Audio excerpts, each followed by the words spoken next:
Islam is proud to be a universal mercy for humanity. The same thing all the previous religions, especially divine ones, are for humanity. So, however, Muslims are aware in their countries, I'm talking about the immigrants, not those who are born and raised here. And they take care of their own family members. If one child or one girl or one boy is having a problem, he needs or she needs some help, the family taking care of that child. But to bring someone else's child to the family, that is not known to the immigrant community. Because the family ties is very, very, very strong, they help one another. However, Islam teaches us and commands us to work together to establish righteousness. Better what talk about righteousness. And the purpose of all major purpose and objectives of Islamic law can be summarized in the following. Number one, to protect human life. Number two, to protect religion means to give people their freedom to choose the religion that they want. Number three, to protect intellect.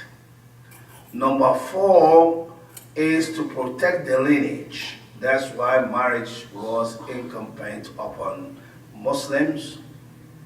And number six, to protect individuals' integrity. So, we are preaching our Muslim brothers and sisters, we are reminding them of these objectives of Islamic law. If we really believe that Islam is a universal mercy, we have to get involved in foster care. We have to involve. By doing so, we are protecting children's life. Because if someone grows up in the environment which is not healthy, and he cannot be productive in the society, God created each individual to participate in making this world peaceful world, a world that everybody can enjoy good life. But when you have a child who is brought in the house which is not unhealthy, the environment is not healthy, and that child will be burdened on the society, and this child will not understand the meaning of life, therefore he cannot be productive in the society. And this is very, very, very important. And also taking care of a child, let it be a child of anybody. Anybody. You are helping this child to grow up in a very healthy environment. You are helping this child to be a man or to be a productive one. And you are protecting his mind, intellect. So this child will not suffer from any psychological problems. He won't have all these kind of things. So my brothers and sisters in Islam, we are reminding you all the time to trying to get training so that you become foster care parents and help yourself and help the society and you get reward from Almighty and the God. So you are helping by creating a healthy community and healthy society. So we'll continue fighting, advocating, calling you, inviting you until we have a large number of foster care parents. And I would like to stop here and say thank you very much for helping us, Samaritas. I think 5 years, 6 years ago, they really gave Muslim Family Services $5,000. I remember very well for our programs like the one we are holding this afternoon. Thank you. Assalamu alaikum warahmatullahi wabarakatuh. Good afternoon. Again, my name is Claudia King. I am the RFD worker for Samaritas. RFD is Resource Family Development Worker, and it is basically recruitment. So I am recruiting for families who are interested in learning more about domestic foster care in the Metro Detroit area. So I wanted to start off by talking a little bit about Samaritas. Some of you might be familiar with who we are, but I wanted to give a little overview for those who might not be. We started out in 1934, so we are not new by any means. We started out as the Lutheran Intermission League. We've changed our name a couple of times since then, most recently to Samaritas, because we wanted people to feel included, and we wanted everyone to be able to provide service with us. Now that was always the case, but some people really felt like by the name of having Lutheran that you had to be Lutheran, but that is not the case at all. Samaritas, from the Good Samaritan, and that also state of being alive. So with that, we definitely kept our same mission, which is serving people as expression of the love of Christ. And we also have many different offices all throughout the state of Michigan.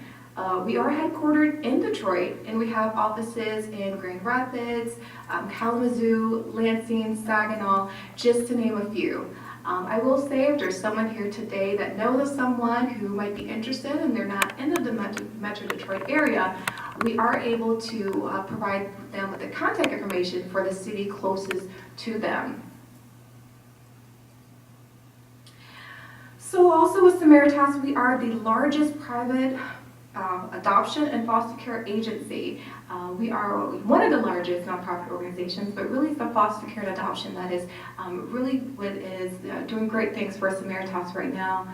We are also the 4th largest refugee resettlement organization in the United States. We were most recently in our Troy office. We had a conference with a lot of things that were going on in the news recently, so we wanted really to put the spotlight on our resettlement program, and we were able to do that. So, we have a lot of great things coming out of this organization, so just to name a few of those as well. As you can see, in 2016, just of last year, we were able to service just under 20,000 individuals. So that wasn't just foster care, that was all of our programs, including resettlement, including we have a program for women who have just gotten out of prison. So, there are a lot of different programs that we have available for individuals in the community. So you might think to yourself, we're the largest foster care agency in Michigan. Why is there such a need? Why are there so many offices? Well, it might be a surprise to you. There's 13,000 children in foster care in Michigan alone right now. We are only able to place 1/3 of those children because of the need for foster homes. So if you haven't realized already, I'm very passionate about Michigan because I focus on the domestic foster care side of it. So these are children who are born and raised here in the state of Michigan. Children come into care due to allegations of abuse or neglect. They can come in from birth to 17, and just know that sometimes some of our foster parents actually pick the child up from the hospital. So, there's chances where that happens. There's opportunities for those who are more interested in the older ones. I will also mention that sometimes agencies might say, I know you want the baby, but everyone wants a baby. We can't place, but actually there's opportunities for all ages. Just recently, we are so quick to place children. We as soon as you get licensed, we're trying to place a child into your home because of the need. We were able to fill up all of our infant homes, and we needed more infant homes. So, there's definitely opportunities for all ages, and obviously for the teenagers as well. Sometimes they are overlooked too. But really what we do is we focus on when children come into care due to those allegations, their goal is going to be reunification, okay? So they're coming in with the goal to return home, to the birth home. With that, we really work with the birth parents to help them overcome the barriers that were put in place that resulted in those children being removed from their home. So that's something also to really keep in mind, that with the goal of return home, that is something that they start with, okay? So we're really, again, focusing on how we can help this birth parent, how can we support them, what are their needs. Samaritas, as an agency, we do not remove children from their homes. Child Protective Services are the ones who goes to the homes, does the investigation, and determines whether or not the child needs to be removed. We are the placing agency, so we are trying to place these children.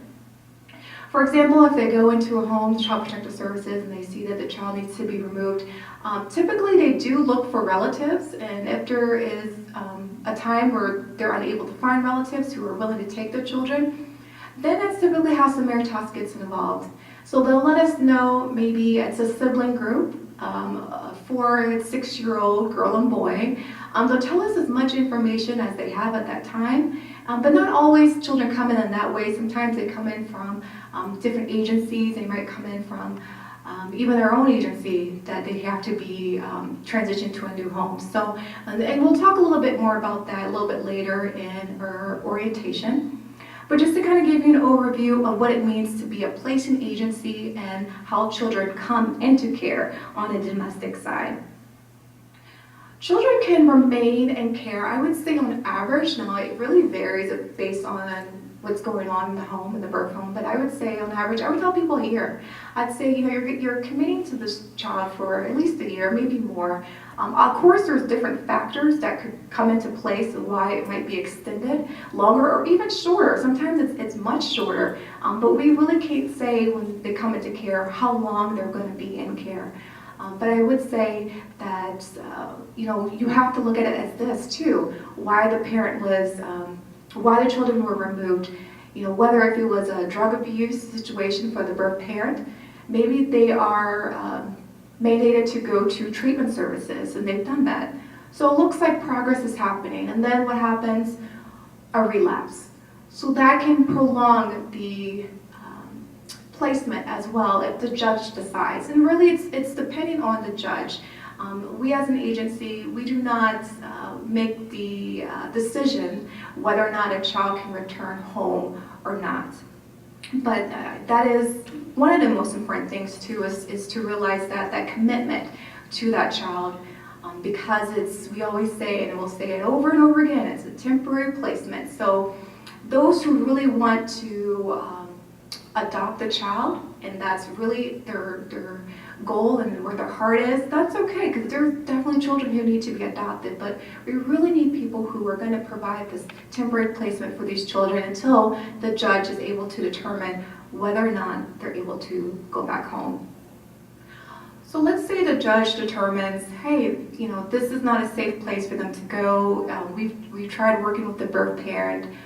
It's not a safe place, so we have to make a decision, and the judge actually makes that decision. And if the goal changes from return home to adoption, then we will look at our foster parents.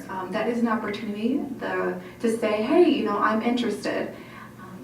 Then and only at that time are we really looking at that term adoption for these foster children, because as I mentioned, they come in with that return home focus.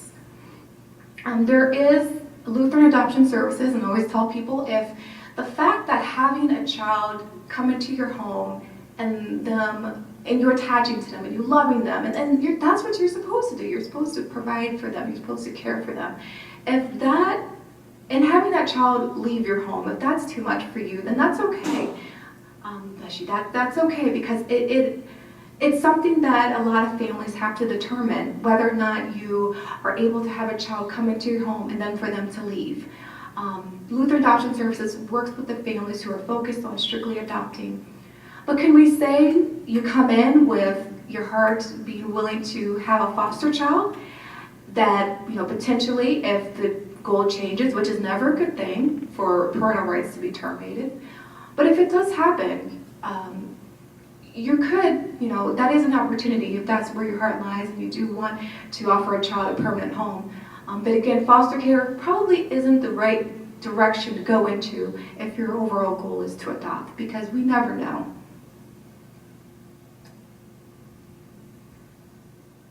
So I'm just going to see if I can take this mic so I can read off this. Okay. So we're looking for, what are we looking for in foster parents? We're looking for foster parents that should be committed individuals who are willing to work with birth parents. Working with birth parents is actually really important, because with a goal of return home, sometimes the birth parents are going to need to know, hey, how were they, if they have challenges going to bed at night, what did you do in the foster home that helped that child go to bed? So having that communication is really important in being a support person to that birth parent. Also, other factors where I hear stories of foster parents who fostered in the past and have maintained relationships with those children and the birth parents, and they have holidays together. Those are the really great stories that foster parents share, where they still have that connection with the birth parents. Supportive of efforts for the child to return home.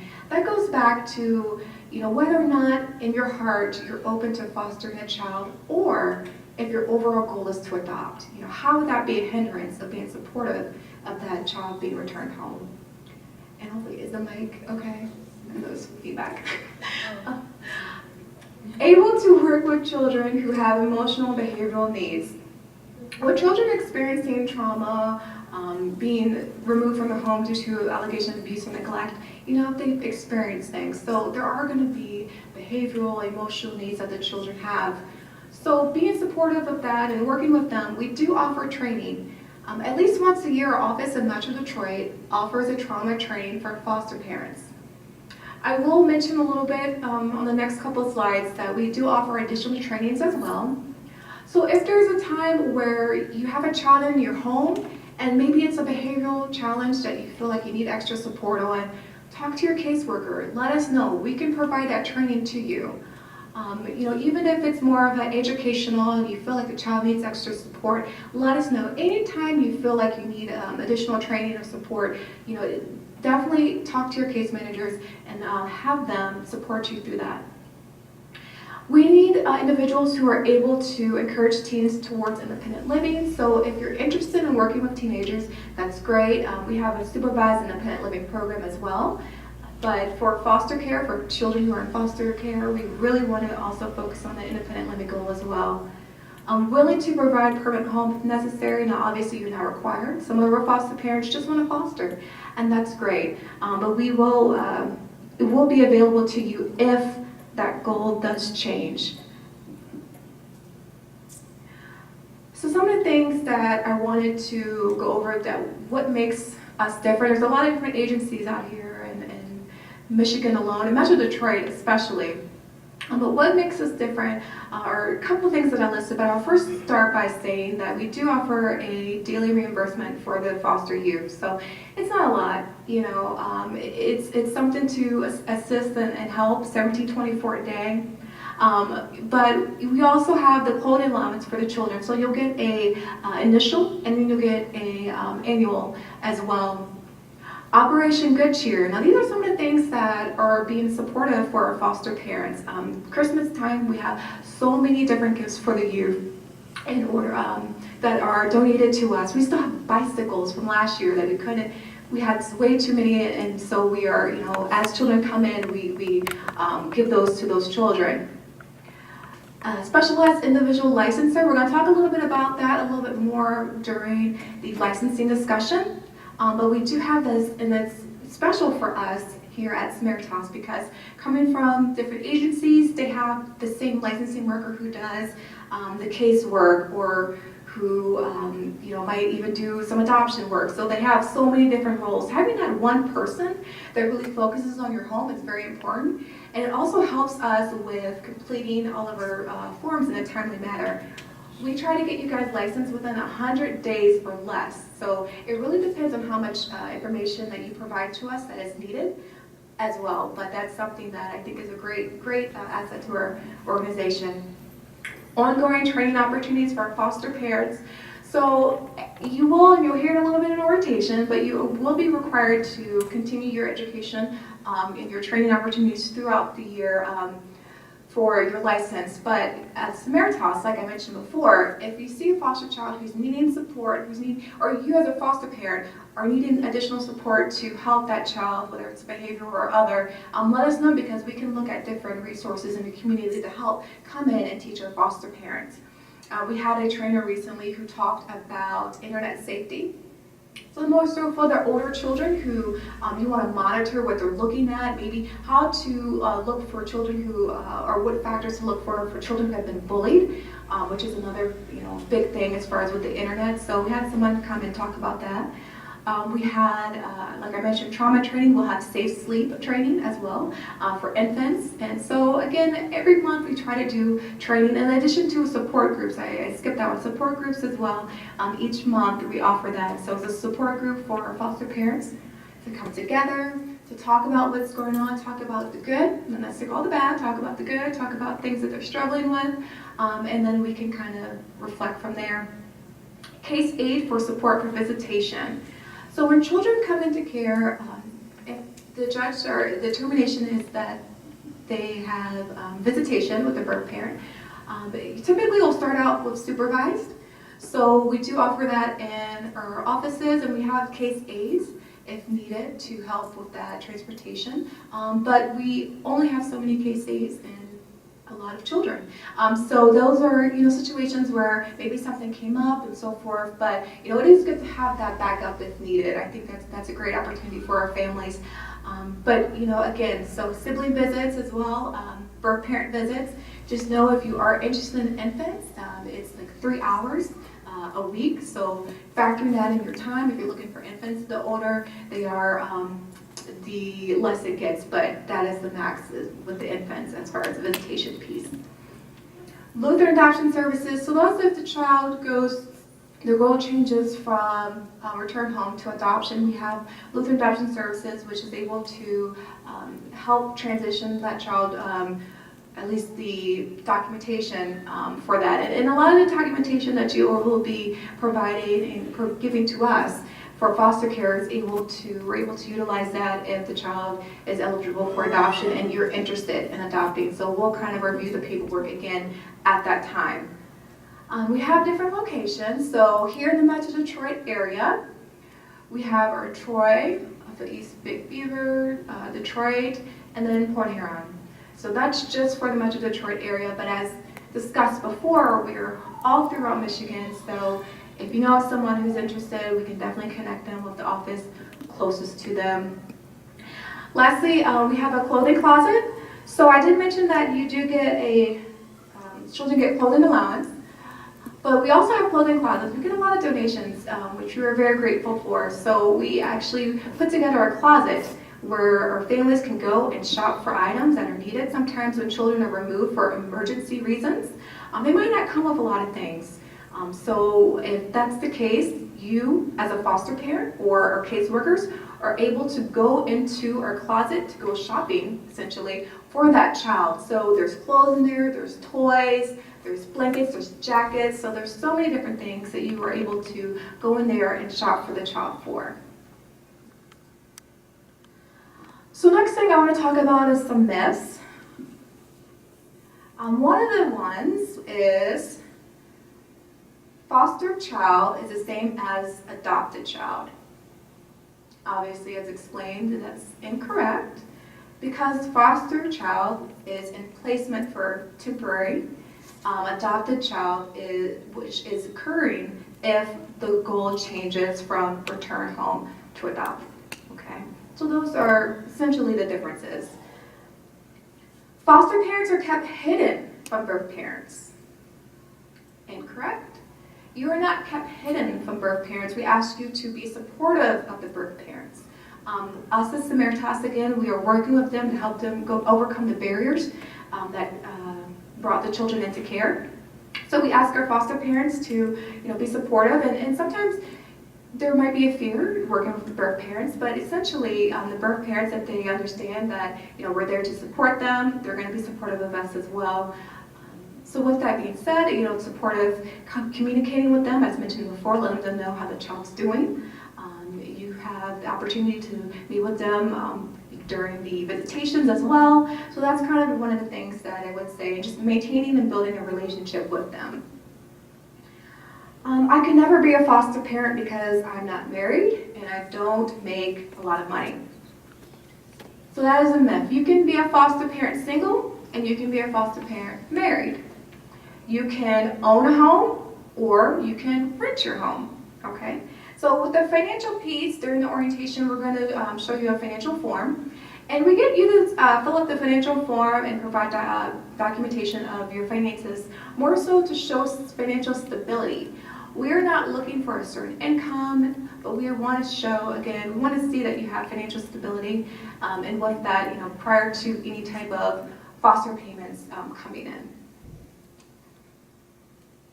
Another one, I'm too young to be a foster parent. Well, you have to be at least 18 in order to be a foster parent. So that's the only requirement. So there's no, I'm too old. As long as you're 18, you can be a foster parent. Now, during the licensing presentation, they're going to tell you about the licensing rules. Everyone, regardless of your age, is going through the same rules. So, we're assessing the finances, we're assessing medical, we're doing a lot of assessing of yourself and your home. So that's going to be a determination of whether or not we can not just provide you with a license, but we're also looking at, we can make recommendations on ages as well. I have never had children to be a foster parent, you need to have parenting experience. That is not true. You do not have to be a parent of your own child in order to be a foster parent, as long as you're willing to learn. And like I mentioned, and I mentioned a couple times, we provide a lot of training for those who are willing to learn. We are available as well, which would be the next thing. As a foster parent, you are not on your own. We have a 24-hour on-call support for all of our families, which not every agency does have. So it's great that Samaritas is available to our families. And, I would say and I'll talk about it a little bit later too, I believe, I don't want to get ahead of myself, but really not just that 24-hour crisis support, you're working with a team. So you're not alone, you have a team of the caseworkers who are, as I mentioned before, they're not just working with the birth parents, they're working with you, the focus is on the child. So you have that support as well within the team.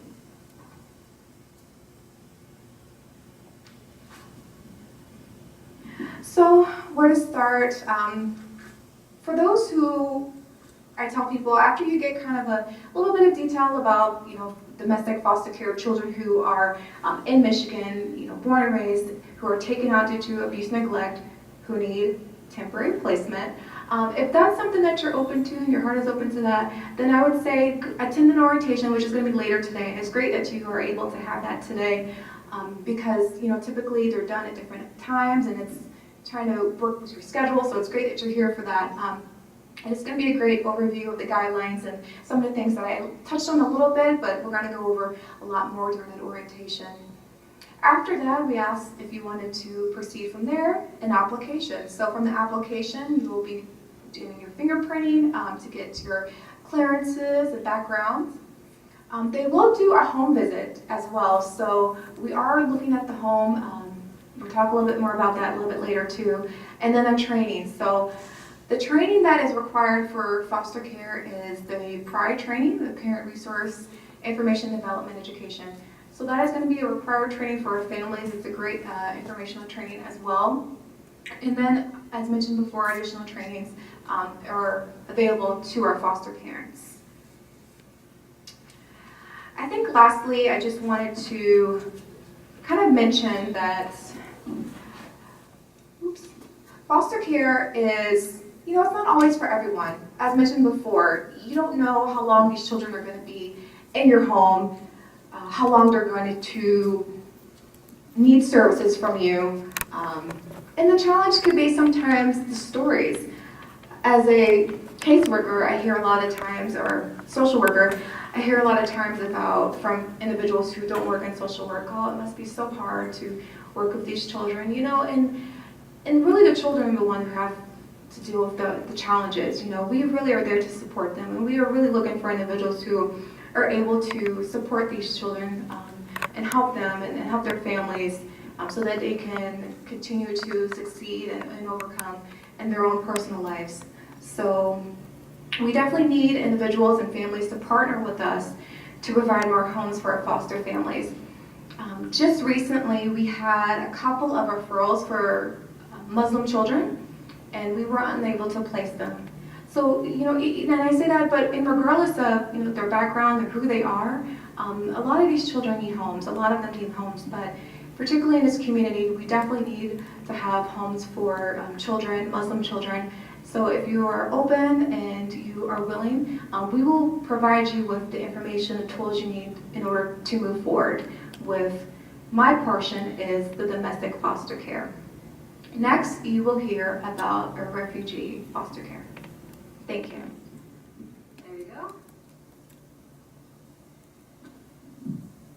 Okay. So I work for the Refugee Foster Care Program with Samaritas. And Samaritas is actually one of only 22 programs in the whole of the United States that works with this particular population. So it's very rare for a social services program to have this opportunity for youth and for families to serve these youth. And so and not many people know about it.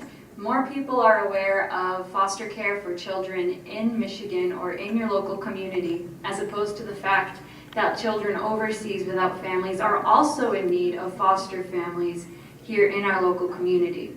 So it's very important for us that we go out and get the word out and say, this need exists. So what is refugee foster care? Refugee foster care provides foster homes to youth who have fled their home countries due to war, violence, and persecution. Our program places youth in foster homes around the lower half of the state of Michigan, so basically anywhere south of Clare. So most of our homes are in the Lansing community, and most of our homes are or the Metro Detroit area, and increasingly in Ann Arbor. And so what this program does is it connects youth overseas without families with foster families here in Michigan. And they will literally come on a plane and meet their foster family in the airport. And that is their first time in the United States. Their first steps are in the United States are them meeting their new family here in the United States. And so this is a quote by one of the youth who was in our program, remembering his first moment meeting his foster family. I didn't know anybody here, but when I saw my mom, she was holding a sign that was saying, "Welcome, Abdullah, welcome to the United States," in my own language.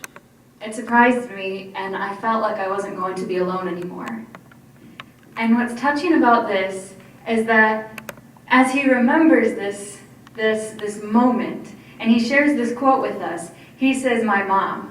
But when he met her in the airport, she was a stranger to him. But in the amount of time that he had spent with her and in her home and being cared by her, she had become his mom. And that's really what this program is about, and I'm going to go more into that and into what our youth experience in the Refugee Foster Care Program. But first, just to clarify what a refugee is, from the official definition, a refugee is someone who has been forced to flee his or her country because of persecution, war, or violence. A refugee has a well-founded fear of persecution for reasons of race, religion, nationality, political opinion, or membership in a particular social group. And these are all experiences we have worked with youth that were fleeing from each of those experiences. Most likely they cannot return home or are afraid to do so. War and ethnic, tribal, and religious violence are leading causes of refugees fleeing their countries. So who is eligible for refugee foster care? We can work with 3 groups of people. We can work with refugee minors, which is a term that refers to youth from overseas who are under the age of 18, and after fleeing their countries, they end up in a refugee camp, and they're alone.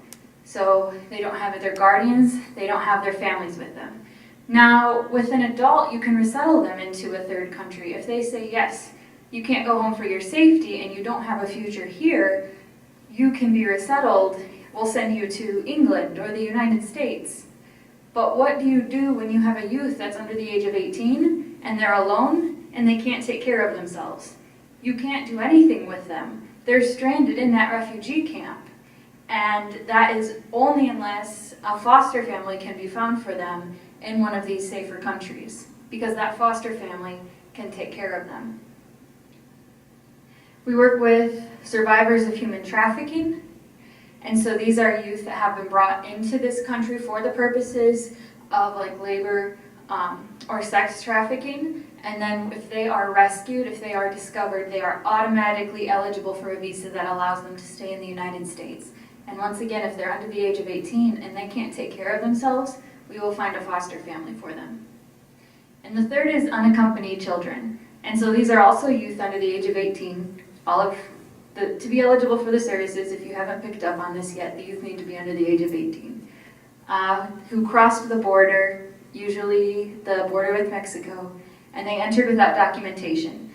But these are youth that have been granted permission to stay. So if they turn themselves in or are apprehended and the authorities talk to them and say, okay, you actually have a good reason to be here. We can't send you home. You fled because you feared for your life.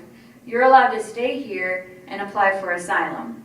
And once they are given that opportunity, that permission to apply for asylum, the government is going to begin looking for foster homes for them.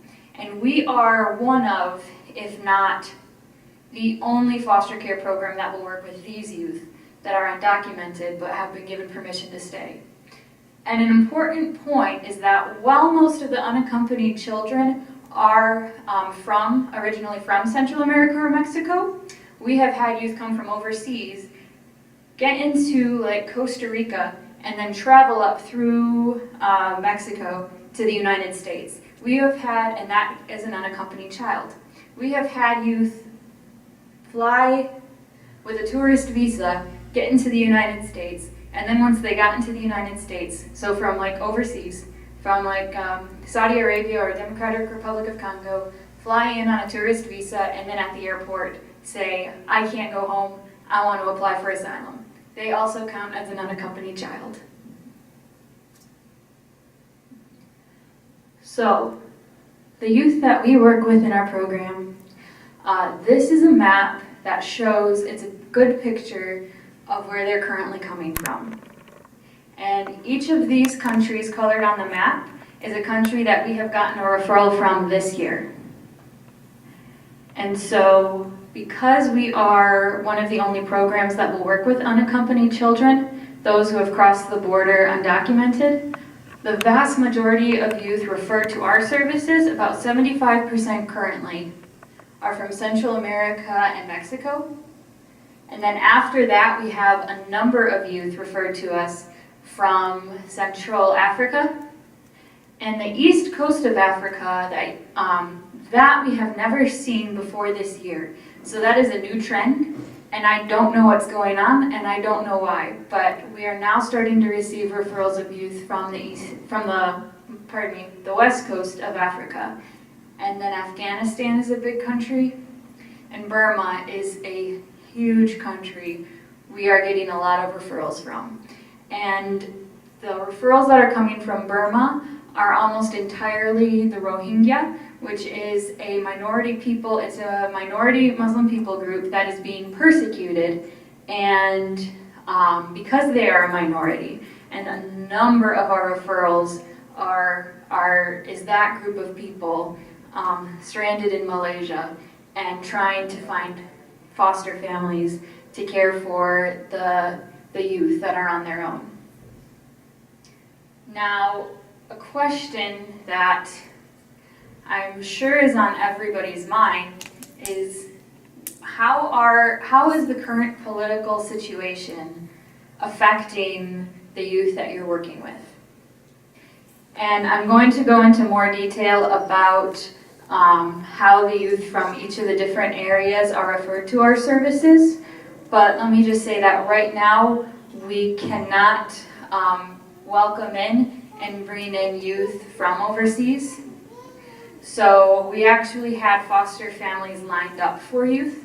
There was one particular instance where we had a family from Burma, two 17-year-olds and their baby. They were a very young, very new family, but because they were under 18, they qualified for our services. We fought to find a home for them. We found a home for them, and we found a home for a number of people, had the foster homes all lined up already, and then the doors closed and we could not bring them into the country.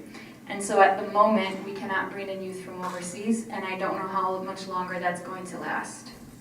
However, they cannot stop us from working with the youth that come into the country through Central America and Mexico. Or for example, I mentioned some youth will fly in an airport and declare asylum. We are still allowed to work with those youth. So our program is continuing to serve youth that have lost their families and are in need of families at the moment, and we don't know how much longer. We just can't work with youth that are applying as a refugee from overseas. And so in good times, previous to the last few months, what will happen and how we will hear about youth in our program is that a youth will flee their country, their home country, for any of those reasons that were previously mentioned, and they'll end up alone in a refugee camp. And they might be orphaned. They might be separated from their family and not know where they are. Usually what happened is they ended up needing to flee a situation that directly endangered them, that did not endanger their family. For a number of our youth come from Eritrea because they are fleeing the draft in the military, the forced conscription in the military, and or a number of other countries have situations where the youth are fleeing, being part of an army fighting for something that, just the violence in that country. And so in those instances, their families are still alive, they just can't go back home. So they end up alone in refugee camps, at which point the UN is going to give them a worker to take care of them, interview them, and try and figure out what in the world are we going to do with this youth who is still technically a child and is alone in this refugee camp without a family. Can we send them home? They might wait a few years and try and see if the situation improves, but ultimately that youth can't stay in that refugee camp their whole life. They might try and resettle them in their current country, but most of the countries that host refugee camps, most of the countries these youth flee to, don't provide opportunities for someone of another nationality. So there's no future for them where they stay. They live in poverty, they can't get work, they can't pursue a future or get education. So they will finally say, okay, since there are no other opportunities for you, what we need to do is refer you to a safe country that has a refugee program. And so they will refer them to the United States, and we will find foster families willing to take in refugee youth. And when we find a foster family, and only when we find a foster family, can that youth come into the United States. So sometimes people ask me, well, where do you keep them all? Like, you have a big building where you can rescue all of these refugees. No, we don't. For every foster family we find for a refugee is a refugee we can rescue and bring into this country, and only that many. And then the youth that come from, that cross the border on their own, once again, they will be apprehended. Frequently they turn themselves in, just exhausted. And sometimes they manage to live in a situation that isn't necessarily healthy for them, but they don't know any better, being used by other people for a very long time before we find them. And then the government interviews them and tries to determine if they have a good reason for being in the United States. And if they do, if they can't go back home, then they will say, okay, we're going to try and find a foster family so you can have a safe place to live. will you apply for asylum? And then they will refer them to us. And those youth will have been in the United States before they're referred to us. So the youth coming from overseas might not know English, might know very little about the United States. It will be their first time here. The youth that come into the country on their own are usually in shelters and they've started learning English. They're a little less behind in things like education. So two different situations.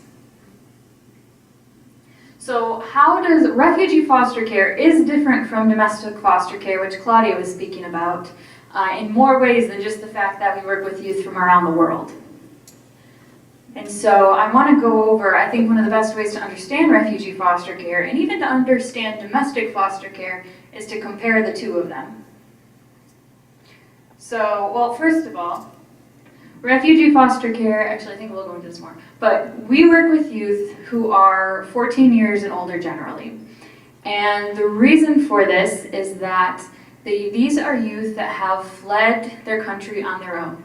They've survived on their own. They've been able to make this journey on their own. They end up in refugee camps. Usually we see them come into refugee camps around the age of 10, 11, or 12, and then they're there for a few years while the UNHCR tries, the UN, UNHCR stands for United Nations High Commissioner of Refugees, but that is such a mouthful.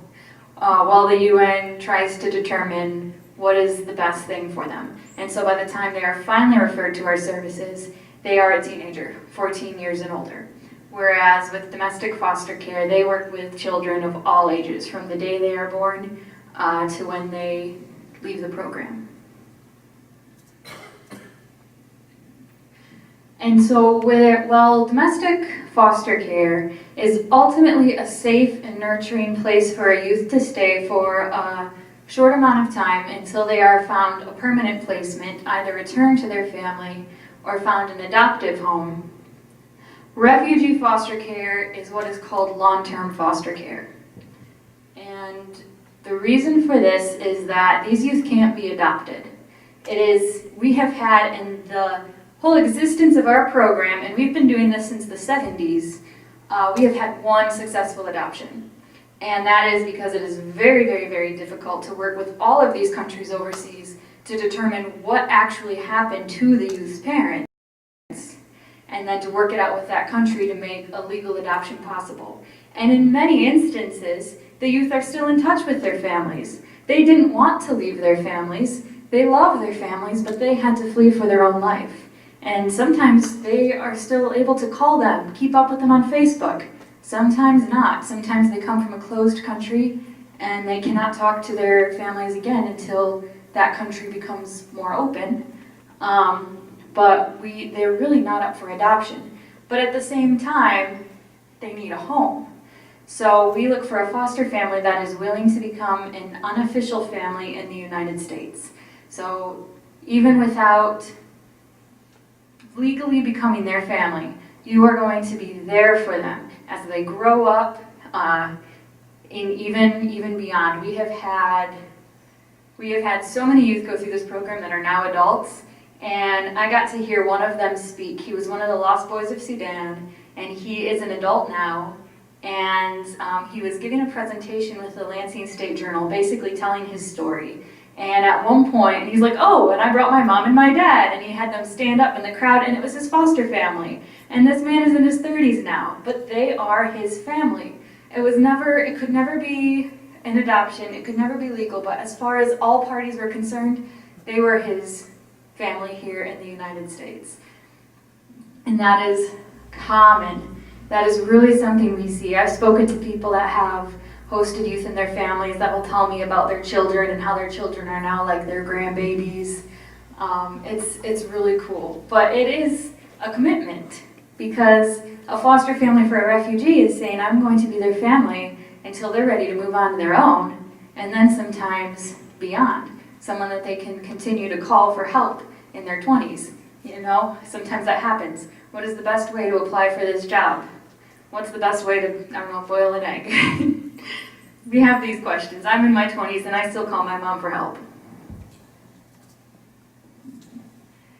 And another difference is that with domestic foster care, their biological family still plays a major role in the youth's life. So as Claudia was saying, there will be home visits. You will be taking the youth to visit their family because you want them to retain that connection in the hope that they will be able to return to their family once their family is built up enough to the place that they can take care of them once again. And in domestic foster care, in many instances, the biological family is still legally responsible for, has that parental, I don't know the correct term because I don't work in domestic foster care, but they still have some say, like to get they would need to approve a child's driver's license, things like that. With refugee foster care, the family is for the most part out of the picture. And this is unfortunate because once again, these youth don't necessarily want to leave their families. But there aren't really home visits. The foster family won't really communicate with the biological family. That would be almost impossible. The most that happens is the youth is, in the best cases, able to stay in contact and call their family every now and again. And so with domestic foster care, the goal is to find them, because many of them are younger children in domestic foster care, the goal is to find them a permanent family, either adoption or to return them to their family. With refugee foster care, we're talking about youth that have already lived most of their childhood. They're coming in as a teenager, and our goal is to prepare them for adulthood. So by the time they come into our program, it's saying, okay, you're in a new country, you're almost an adult, we're going to get you the rest of the way and help you learn English, go to school, make good choices. We have classes and counselors who can work with them to help them learn how to apply for a job, take care of themselves, eat healthy. We tell the foster families, this is help the youth grow in this way. This is about giving them an opportunity and helping them pursue an adulthood that is safe, that has a future, that there's a future that they can pursue, and that they will have the means necessary to pursue that opportunity. Oh, and I went too quickly, but the licensing process for both programs is exactly the same. So you can get licensed, so the orientation that will happen here after the informational session will work towards domestic or refugee foster care. The licensing process is the same. Refugee foster care requires additional training. And that's really the big difference at the beginning. So the goals of the refugee youth when they come in the program, and I hit on this already, are to learn English. This is a really big one. And we have found that the youth that learn English the fastest tend to have the most opportunities and are able to pursue success more easily. Graduate high school and hopefully go on to college and university. So many of our youth, they work hard, but this is a big step because their whole education has been disrupted due to the violence in the country. And many of them have come from countries and situations where they've been shepherds since they were like 10 and they weren't going to school. So it is not uncommon, in fact it is more common than not, to see our youth in high school at the ages of 18, 19, 20, and even up to 21, and then many will continue with the GED program to get that diploma. But many of our youth go on to college as well. And there are colleges that have scholarships for youth that have been in foster care, and our youth are able to take advantage of that. So we have seen many of our youth go on to college with foster care scholarships. Work and pay off trip to the U.S. And send money to the family. So our youth are very driven. Many of them do want to send money back to their family. And so they work very, very hard. I've talked to them about their schedules and they make me feel bad about what I was doing as a teenager because I was so lazy compared to them. But sometimes this can be a problem, that they want to work so hard to send money home that you have to remind them, but you need an education, and getting your education and getting your degree is going to give you an opportunity to become even more stability, more success, make more money that you can then send home to your family if that is really your goal. So sometimes we need to encourage them that spending all of their time working instead of getting their education is not the best investment. and then learn independent living skills, because once again, this is about building them up and preparing them to live on their own since they are almost an adult. And connection with a lifelong family. So although it doesn't always happen, and it really depends upon the family and the youth, and every situation is different, so many times, and what we love to see is these youth and that family creating that long-term bond.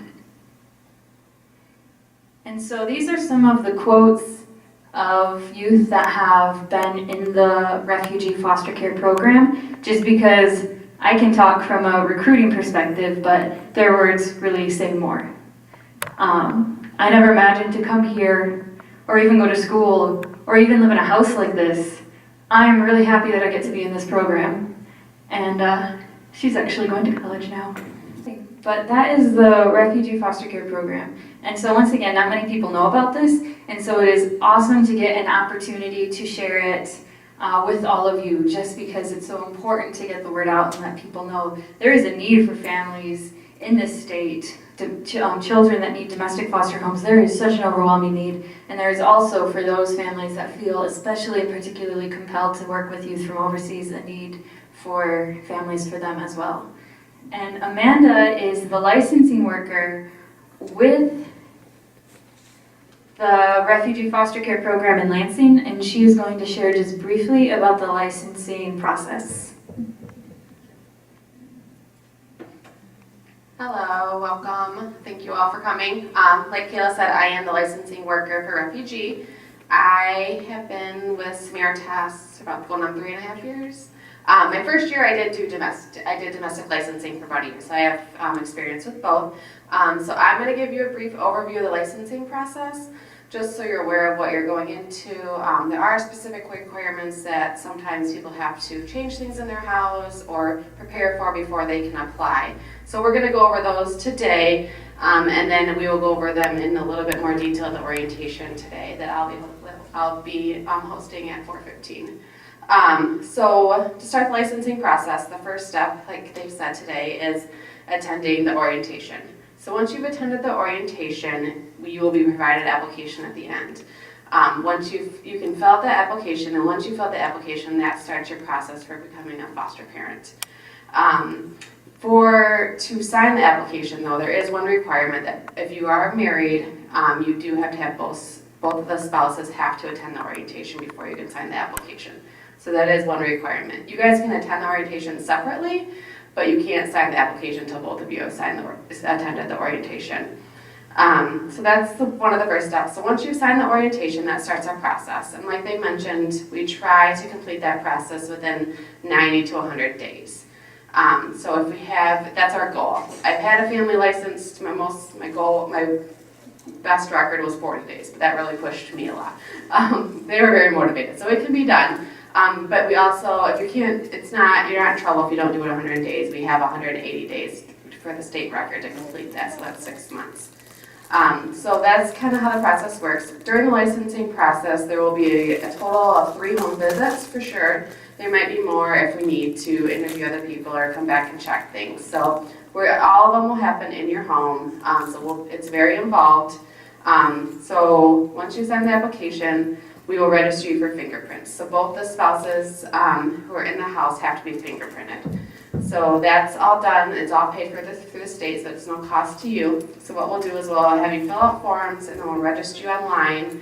And then the locations are actually all over the state of Michigan. So we'll send you to the closest location to either your work or your home. So we'll let you guys pick that. So you'll get your fingerprints done, turn the paperwork back into us, and then we will send your application and your fingerprint forms to the state to enroll you as a potential foster parent. So that's some of the first steps. Some other requirements of being a foster parent are the 3 home visits. At those 3 home visits, we are going to walk through your house. We have to check every room. We're going to ask to look in every closet. We pretty much have to make sure there's no safety concerns. We're going to measure the bedrooms. There's a requirement that there has to be 40 square feet per person in each bedroom, which is actually pretty small, but we have to measure each bedroom and document it in a report. Some other things we're going to do is test the water temperature. If you like hot water, it'll be a bummer. It has to be 120 degrees or lower. So we'll test it. If it's higher, we'll just have you lower it and retest it at our other home visits.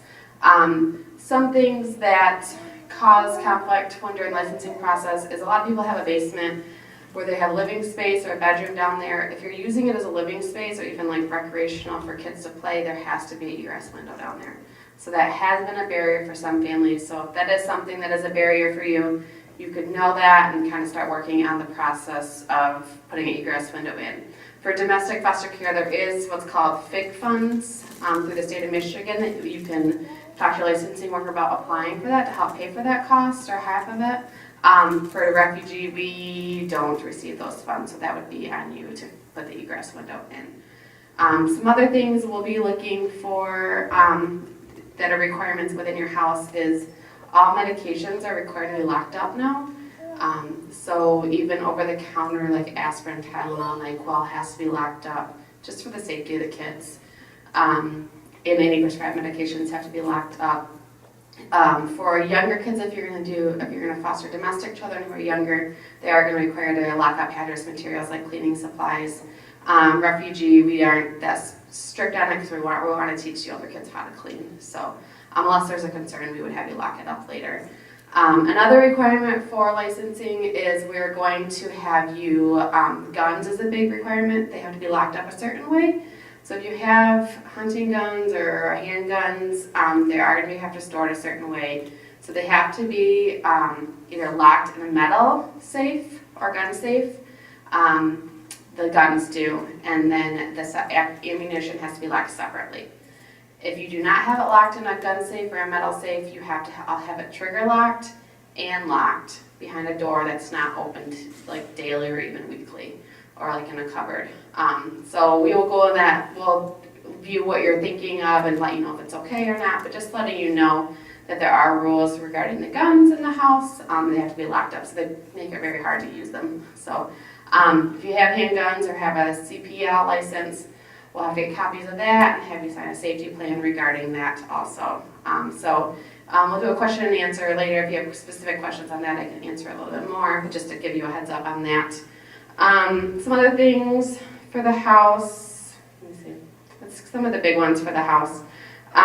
Some other things we're going to do during the licensing process, they mentioned the income earlier. There's no number that you have to make. It's pretty much, we're going to take, you have to have a legal source of income, so we can't take like stuff that's paid under the table. We have to take our pay stub, or if you have your own business, we can take your tax forms. So we have to document your income. So we'll take your income, and then we are going to get very in-depth with you. So if you don't like share your personal information, this is where it gets difficult, is we are going to ask for all current bills. So we're going to ask for your house bill, your cell phone bill, your electricity bill, your gas bill, your car loans, student loans, pretty much any bill you have, we're going to ask for a current copy. And that's just determining that you have a stability of income and you don't have past due payments. So your electricity isn't going to be shut off. So we just have to prove that to the state that that's going to happen. So we'll take copies of all those. We'll take your income that you provided. We're going to subtract all your monthly expenses. And if we can see a surplus of like $100 to $200 at the end of all your monthly expenses, that's fine. So we just want to make sure you're living within your means. And then it's not going to affect bringing another person in before you have the payments.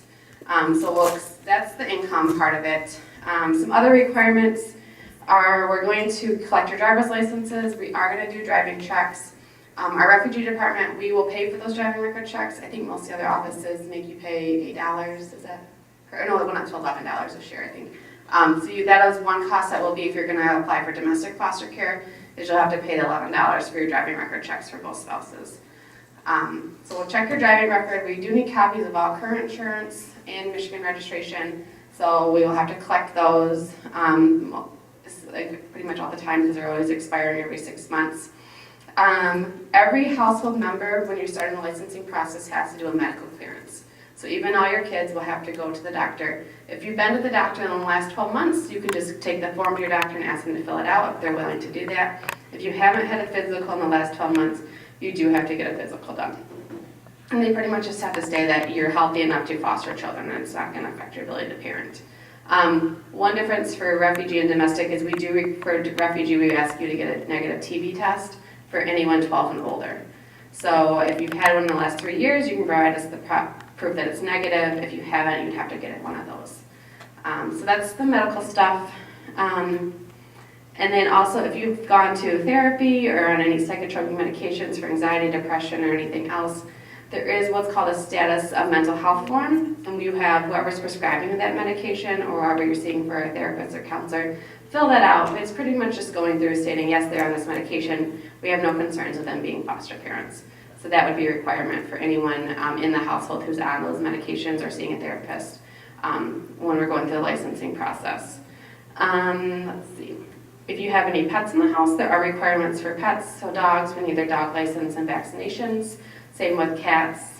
If they're indoor, outdoor cats, we like to have their vaccination records. If you have any other animals, we will check with the county, make sure you're in compliance with having that. We do need copies of all marriage certificates, and if you've been divorced in the past, we need copies of the divorce documentation too. Let's see. And they briefly hit on the Pride earlier. The Pride training is required before you're licensed, and both foster parents have to go through the Pride. So that is 12 hours to start. It's a total of 24. But to be licensed, you have to complete sessions 1 through 4, number 6, which is 12 hours. So both of you will have to do that. You can do the full 24 up front and get it out of the way if you prefer. But if you do not, you have to complete the rest of the 12 hours 6 months after you're licensed. So it's Pride sessions 1 through 9. Well, once you fill out your application, we'll give you a schedule that's closest to your house, so you guys can start those and go to them, whatever works for your schedule. You don't have to go to them together if you're married. You can go to separate ones, whatever works for your schedule. And if you need to be home with the kids, one of you. Let me see if I can hit on any of the other big ones. Another one that is kind of throws people off is if you have household members, a lot of people either have their parents living with them or older kids. They also have to be assessed. They don't have to be fingerprinted, but they will fill out a form where we check their background.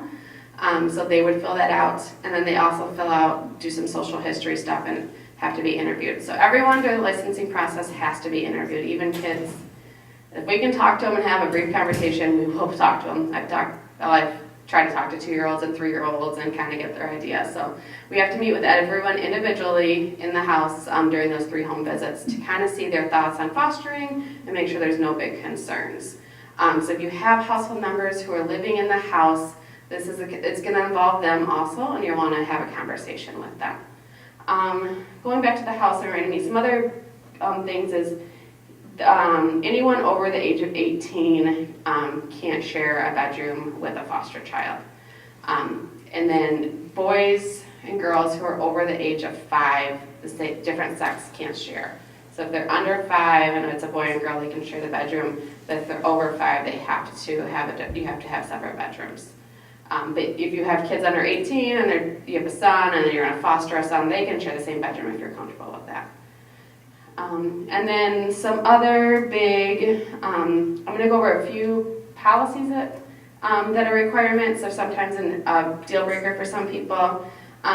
Transportation is a big one. Once you sign the form, sign the policy for transportation, it's pretty much you're saying that you're going to provide all transportation. If we can help in any way, we can, but like they said earlier, we don't have enough case aides to help with every foster home. So you have to have the time or find someone who can be cleared to help you out to have the time to take them to other appointments. Because they will have medical appointments. Our refugee youth come in with really bad dental care, and they have lots and lots of dental appointments. So you have to have some time or have a backup caregiver who can help take you to those the visits. Also the same with domestic, you'll have to be able to take them to the parenting time visits or the sibling visits too. So there is some time requirements and transportation requirements. Our discipline policy at Samaritas, we don't allow any type of corporal punishment, including spanking. And our discipline policy applies to your biological kids and the foster children. And the reason for that is because we want all kids to feel safe. And if they see you spanking your biological kids, it could trigger something that happened to them. So once you've signed the policy, it's stating that you're no longer going to spank your own children. So if that's a concern, that's something you'll want to think about before moving forward. Confidentiality is a big one. Now with social media, I mean, you guys might want to share like how proud you are of your foster children, but confidentiality, you can't post any pictures or any identifying information of the kids on Facebook or any social media. So just making sure you're aware of that. You can't just share all their personal information. It's pretty much only share with people who need to know. pretty much who's helping care for them. So just so you don't get in trouble with that. Let's see. Substitute care. To be licensed, you have to have one approved backup caregiver. You can have as many as 10 or 20 if you want, but you have to at least have one. And that person's there in case there's an emergency. So it can't be one of the foster parents, it has to be someone besides that. If you have an adult child in the house, you can clear them as a backup caregiver. But it has to be someone, you have to have at least one person on file. You don't have to use them if you don't want to, but you have to have them approved. And they'll do a background check with us, we'll do a driving record check, we'll do a central registry clearance, which is to make sure there's no abuse or neglect in their background. So those things will have to be done, and they'll also sign your discipline policy. So you have to have one person you can trust to be your backup caregiver, and it could be someone who's related. Another thing you'll have to do on the application is you have to provide us with 3 unrelated references. So with those references, we will mail them a form, and they'll fill it out for you. If we can't get a hold of them, then we'll call them, but we'll start with mailing them a form. And then the biggest one that people like to complain about is our huge social history packets. So we need to determine that there's no significant factors in your background that would cause for concern when you're fostering. So we give you a packet that's 13 pages long for each foster parent, and it asks you all about your social history. So I usually prepare foster parents for this because it's a lot and they like to complain, which is fine. It's a lot of paperwork. I don't care if you type it. I've had lots of spouses where they'll ask the husband the questions and they'll write it for them. That's fine with me as long as the words are coming out of someone's mouth. So it's 13 pages. It'll talk about your parents, how you grew up, the way you're disciplined, your siblings, your education, your parenting experience, your medical history, pretty much your whole life. So if you aren't feeling comfortable with sharing any of that stuff, this might not be the best process because we are going to ask those questions and might be uncomfortable. I find licensing foster parents is my favorite job because you get to know them, you get to build a relationship. I like it. It's one of my favorite part of the jobs. So it can be good if you're willing to work with us. If you're going to be kind of resistant and not open to it, it's going to cause conflict. And we will ask those uncomfortable questions. And once you've signed the application, it's stating that you're open to those conversations. So we could ask you to withdraw or deny your license if you aren't able to share that information. And then the one other new rule that came up this last year is if you're going to foster children under the age of 8, your children in your home have to have their vaccinations. So you have to provide proof that they've had all the immunization, not vaccinations, that's a pet, sorry, the immunizations. So you have to provide proof that they've had it. If you're fostering over age 8, it doesn't apply. So some of the refugee foster parents, the kids didn't have all the immunizations, so that we could only put their age 8 and above, which we don't get kids under 8 anyway for refugee. So there's ways to go around it, but if you're going to foster under 8, you have to have the current immunizations to foster those children. Introduce to you Mariam Ashraf, Linda Musabli, and Rania Shabib, and they are foster parents, and we'll be sharing a little bit about their experience fostering so that you can have kind of a first-hand explanation of what it is really like. So I will hand it over to Mariam. Thank you so much. Assalamu alaikum, everyone. Am I okay without the mic? I don't think I need it. We can't hear you. You can't hear me? No. If I, for the recording. Yeah. Okay, I'll do this for the recording.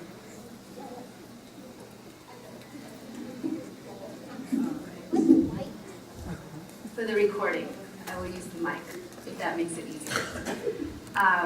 My name is Mariam Ashraf. I am, like I was just telling Rania, I'm a little bit new to the Michigan Muslim community. My family's been here for about 2 years now. If you look behind you, my husband Minhaj is there. And then I have a 5-year-old Musa, who is somewhere around there as well, and an 11-month-old Dawood, who is here as well.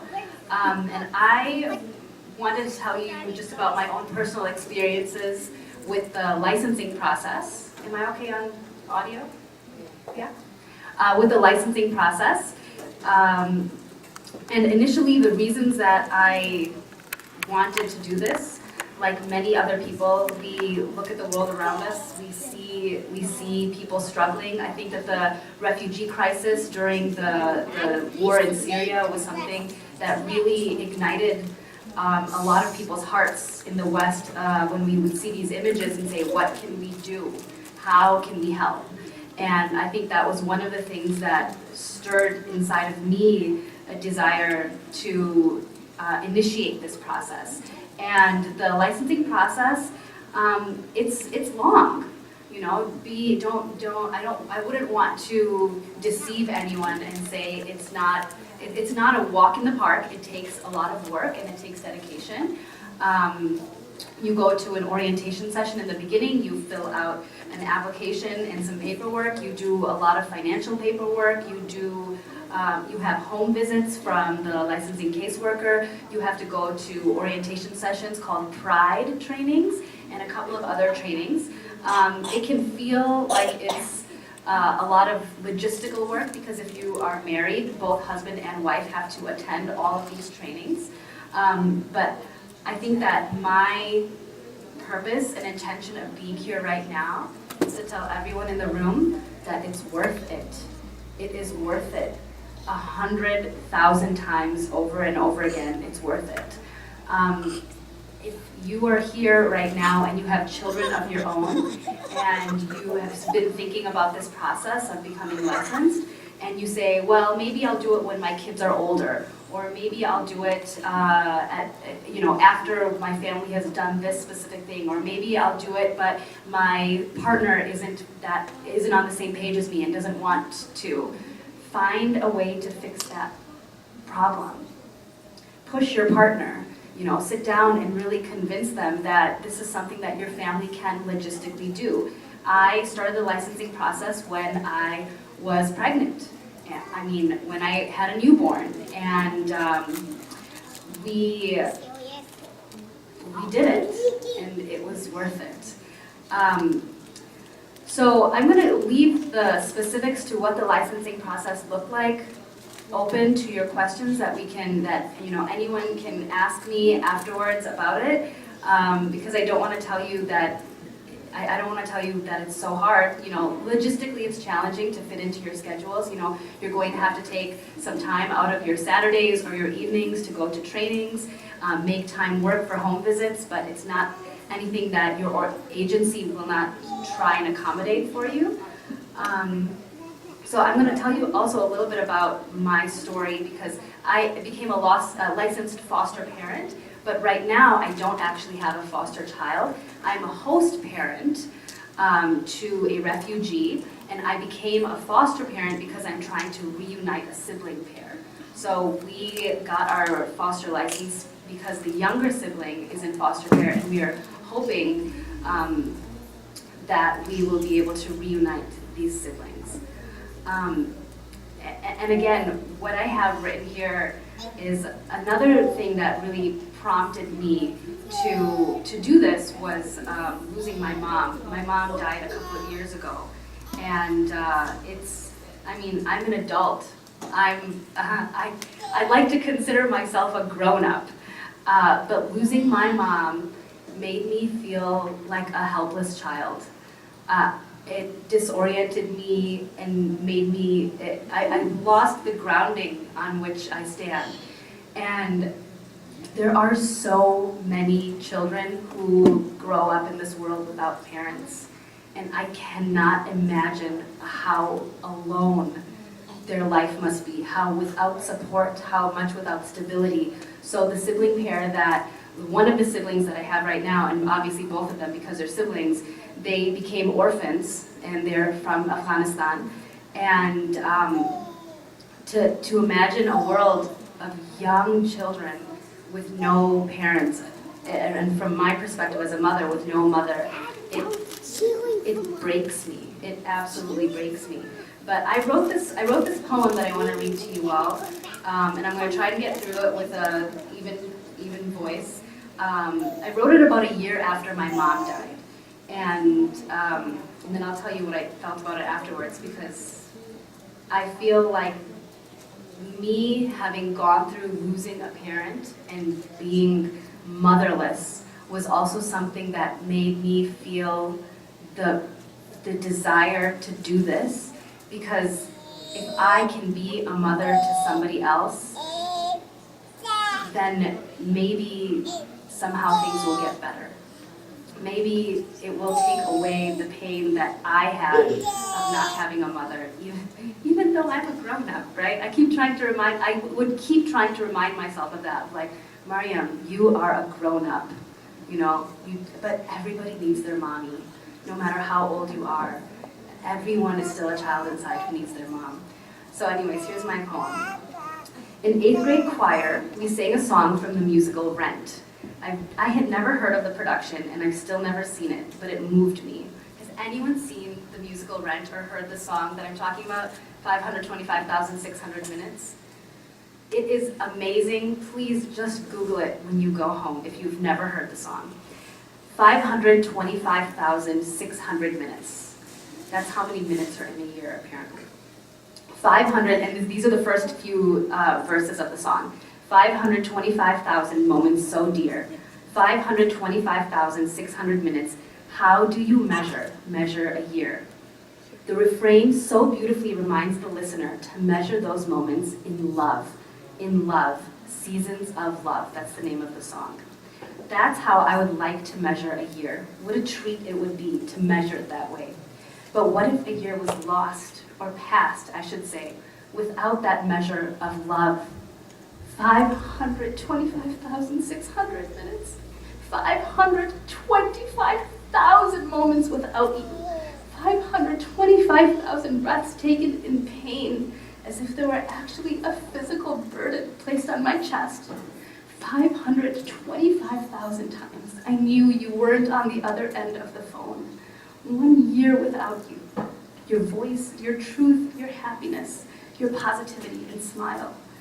I search desperately for you. I resent you for leaving without even saying goodbye.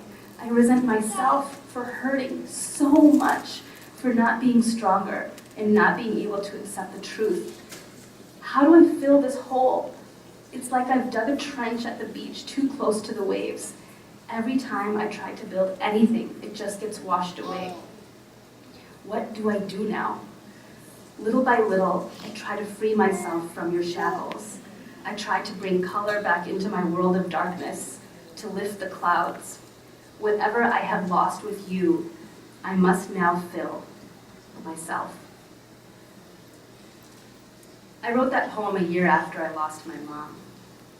And when I looked at this poem, it was actually right before another event that I had done with Kayla. When I wrote, how do I fill this hole, and what do I do now? Becoming a foster parent filled my hole.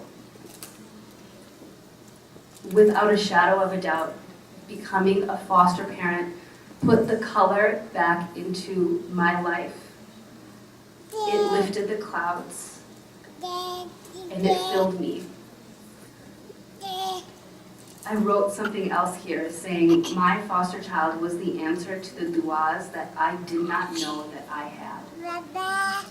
My foster child filled the emptiness inside me in a way that I could have never, ever imagined. And my foster child has completed our family in ways that I did not know that our family was even incomplete. And today, I cannot imagine my world without my foster child and hopefully foster children.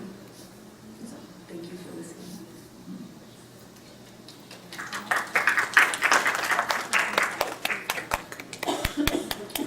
Well, thank you, Maria. Assalamu alaikum. My name is Linda Musabli, and I am a single Muslim foster parent. I'm not married.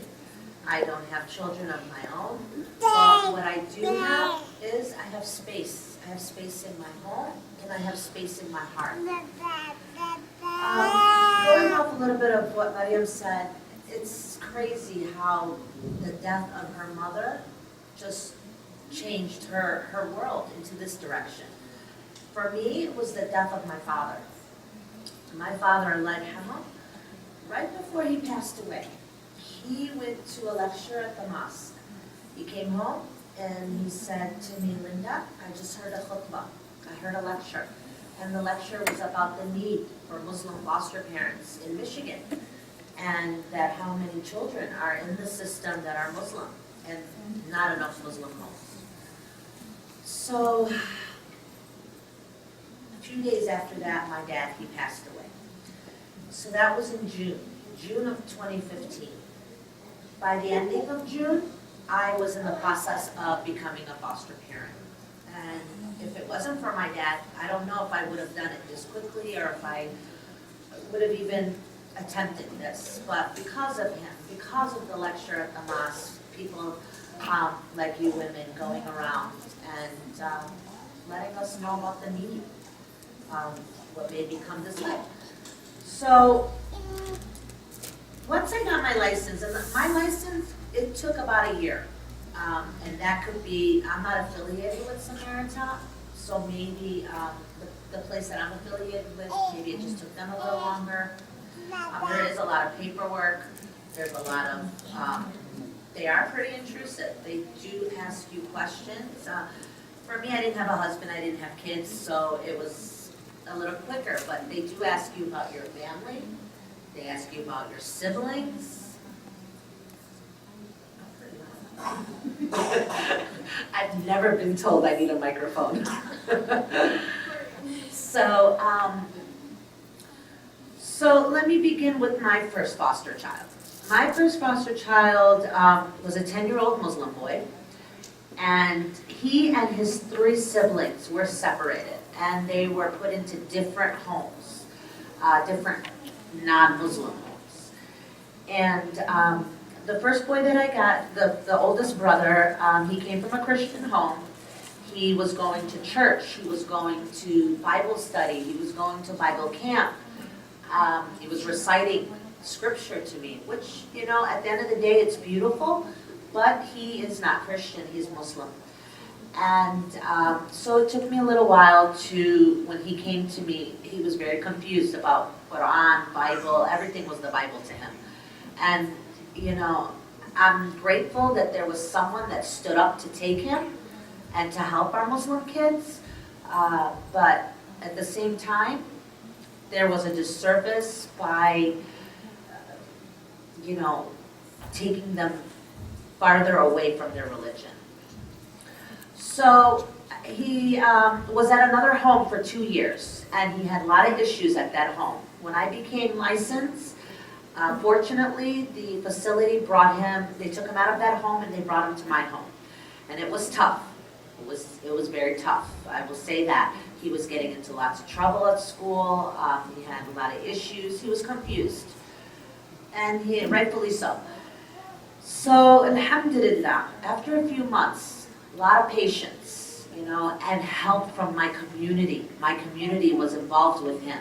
Alhamdulillah, the school that he was a part of, I had a lot of other teachers that made sure that they knew his backstory. They knew that he needed a little different than what maybe another Muslim child or another child may need.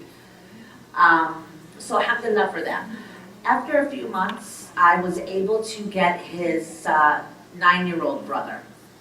He was in another home, and also a non-Muslim home, and he had many issues. He was medicated, he was taken to it was a bad situation all the way around, but again, I can't blame the homes that took them because they stood up. That's what we need to do. We need to stand up as Muslims and open our homes. We can't get mad. We can't say, oh, well, why did they do this and why did they do that? Why didn't we stand up? Why didn't we open our doors? Okay? So, once I got the second brother, a month later, I got the third brother from another home. And alhamdulillah, for the first time in 2.5 years, I had 3 siblings living under one roof. First time where they got to sleep together after almost 3 years. Yeah, alhamdulillah, alhamdulillah. And for me, honest to God, I did this, 1 for my dad, 2 for myself. I lived alone, I was empty. You know, I always felt like what was going to happen. something happens to me, there was no one there that, was gonna carry on, my legacy, whatever that may be.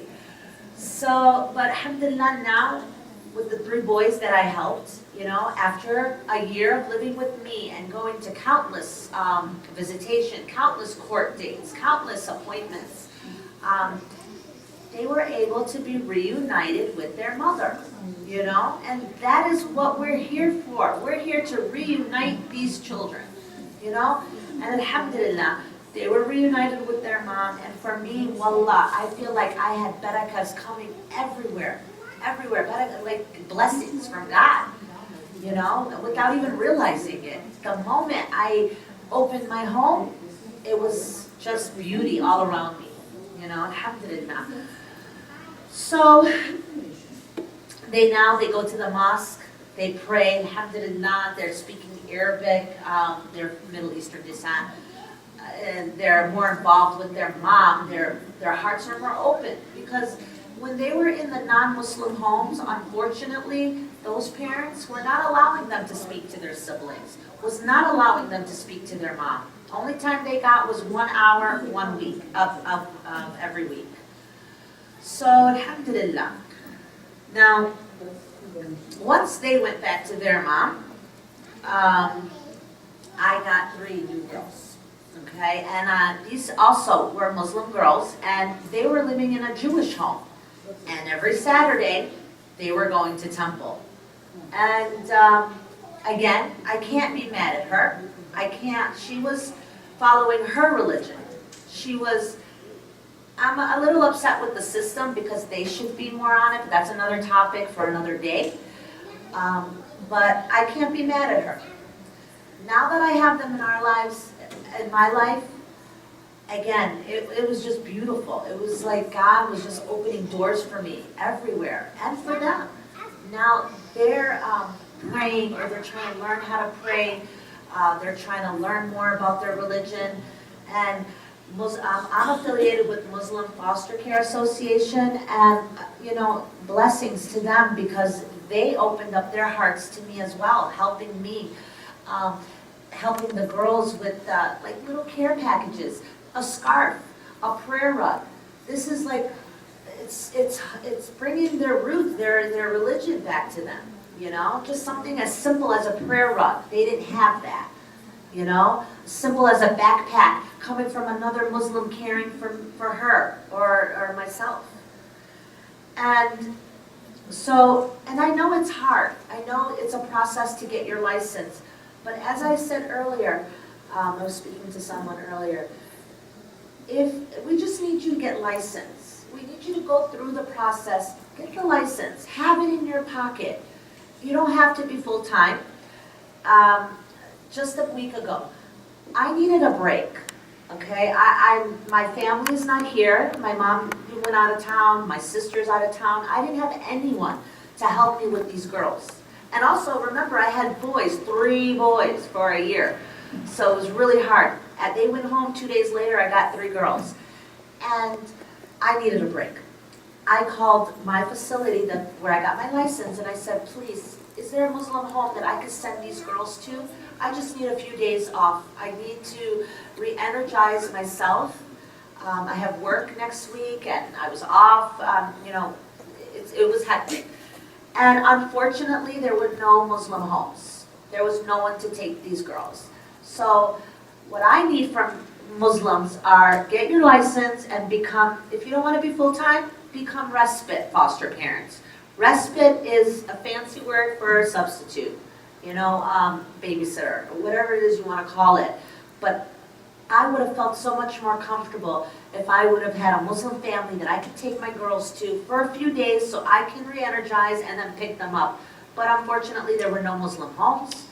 But at the end of the day, I'm no good to the girls if I'm not all there, if you know what I mean.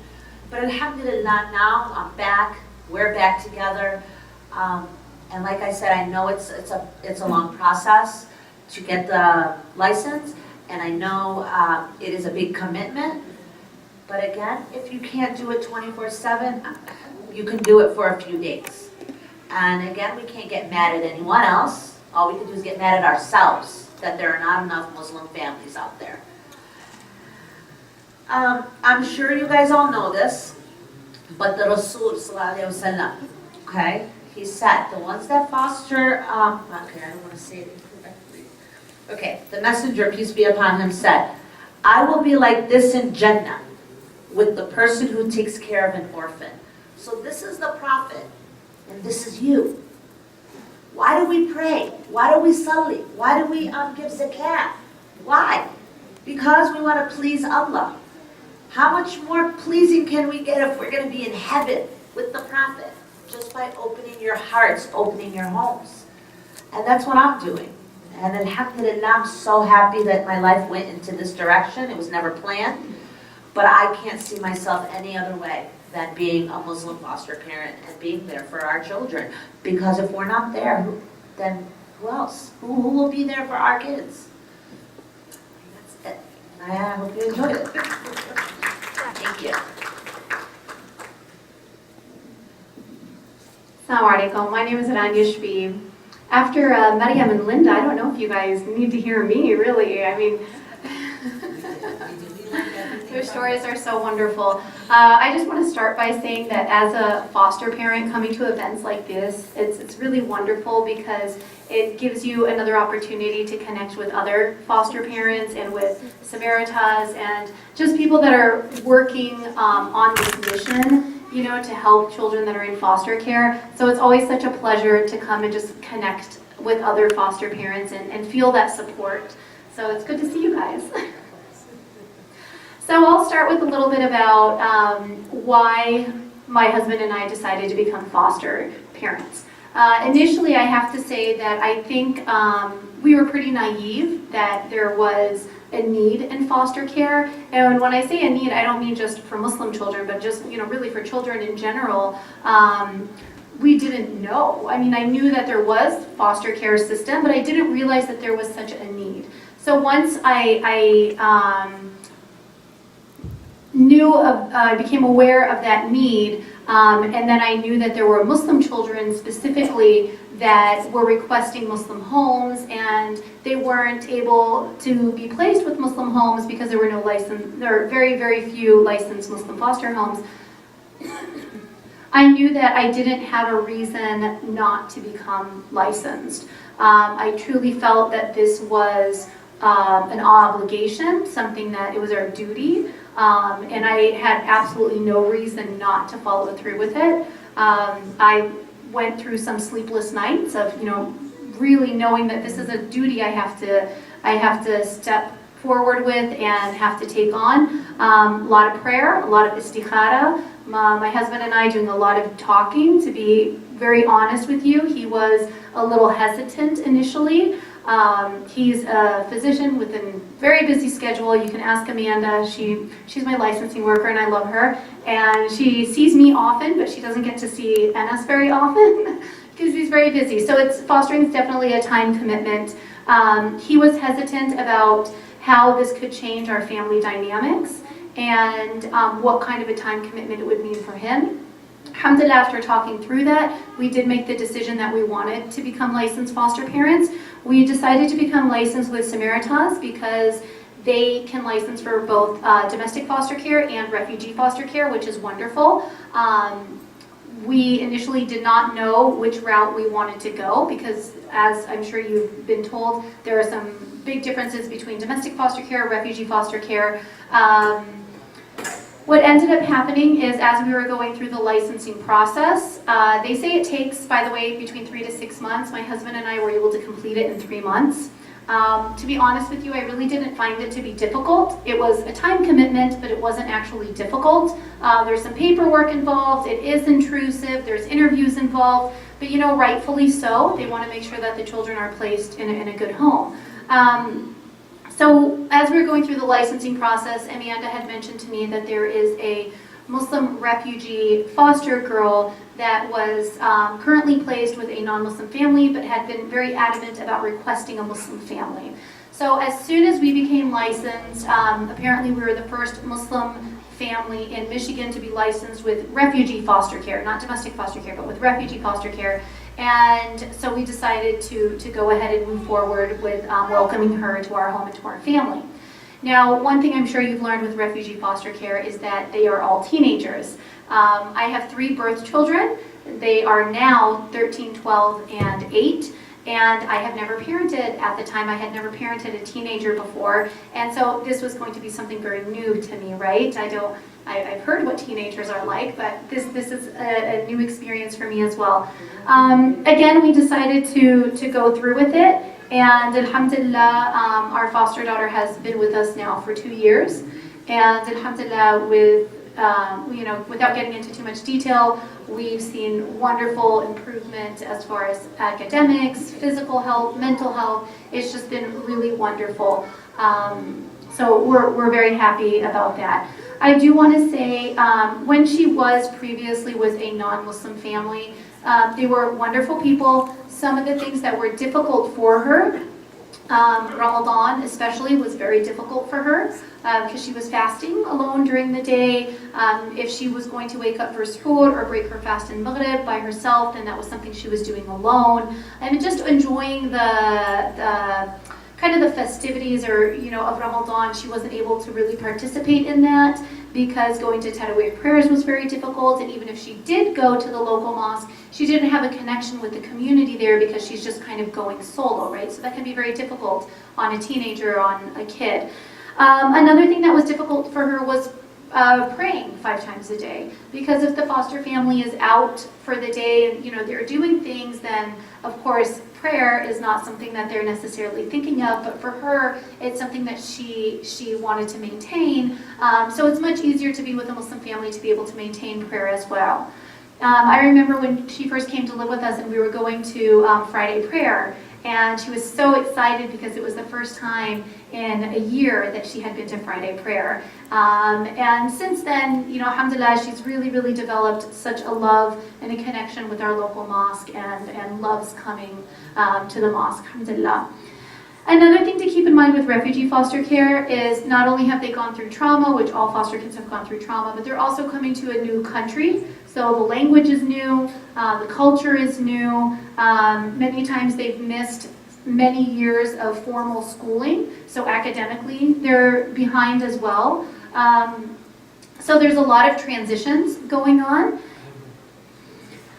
Another thing that I want to point out is if you have birth children that live with you, it's very important to be mindful of the changes that this means for your birth kids as well. Like I said, I have 3 younger kids, and they had kind of different reactions to this, but it was definitely a new experience for them, and it was really something that they had to be supported through. I couldn't just expect them to kind of step up to the plate the way that we can as adults.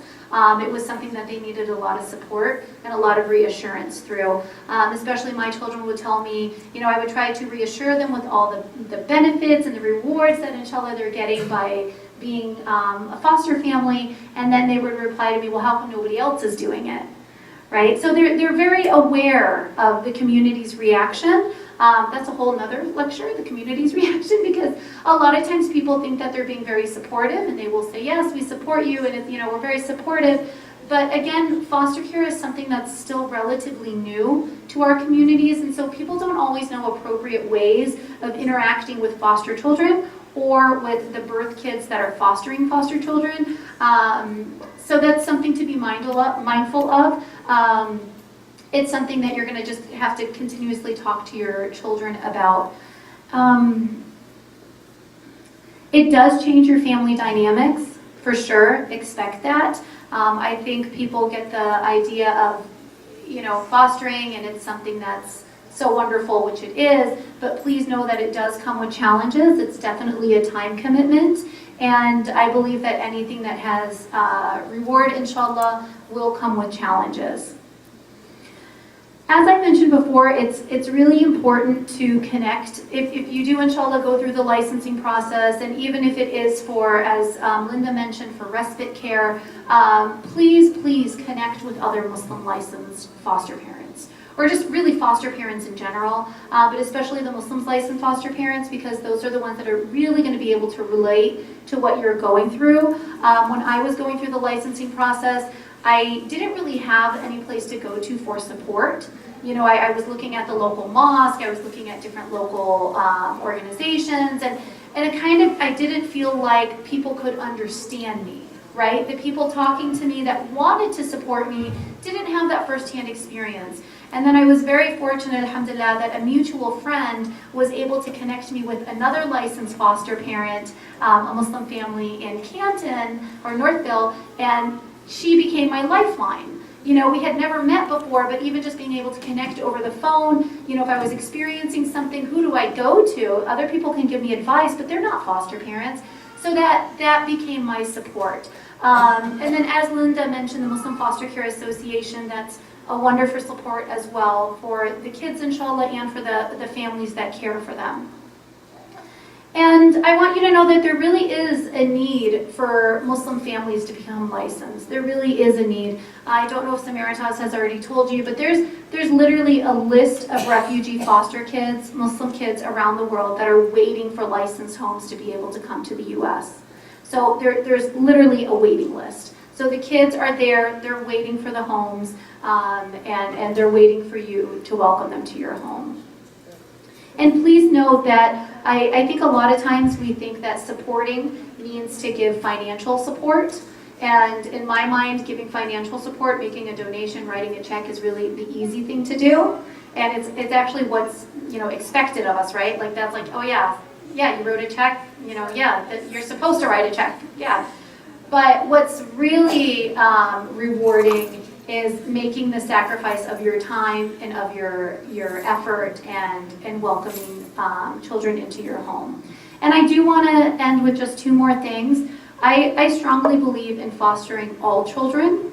I know that our focus here today is really on Muslim children, but what I tell people when Muslim families become licensed and they say, Rania, we're not finding any Muslim kids in our area. Well, that's okay. There's other kids that could benefit from being in your home too, right? And that's part of our faith tradition, right? That's part of our sunnah, is to be able to foster children, and we don't necessarily have to question what their faith is. These are children that need a home. They need a safe home and a stable home, and we as a community should be the ones at the forefront for that. And I'm just going to end with one thing that my foster daughter said to me. This was a while ago, maybe over a year ago, but it had such an impact on me. It was one day after we were at the local mosque, we were praying Isha, and she likes to, you know, sit and make a little dua after Isha, and then afterwards she came up to me and she said, I made a dua for you. And I said, oh, really? What's the dua? Because she tells me that she makes dua for me all the time, which I'm always telling her, yes, just keep making dua for me, right?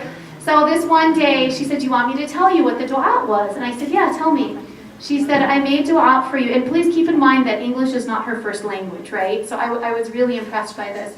She said, I made dua for you that may Allah let the angels welcome you in heaven the way that you welcomed me in your home as a stranger. And you know, subhanAllah, that week especially, we were going through some difficulty with our birth children. And when she told me that dua she made for me, it's just, subhanAllah, it was like, I felt like it was Allah's way of telling me, you know, it's okay, don't worry about it, it's okay. And so that's just always sticks with me, and I really treasure that. So thank you so much for coming today, and as foster parents, you know, please continue to connect with us and let us know what we can do to support you. Thank you.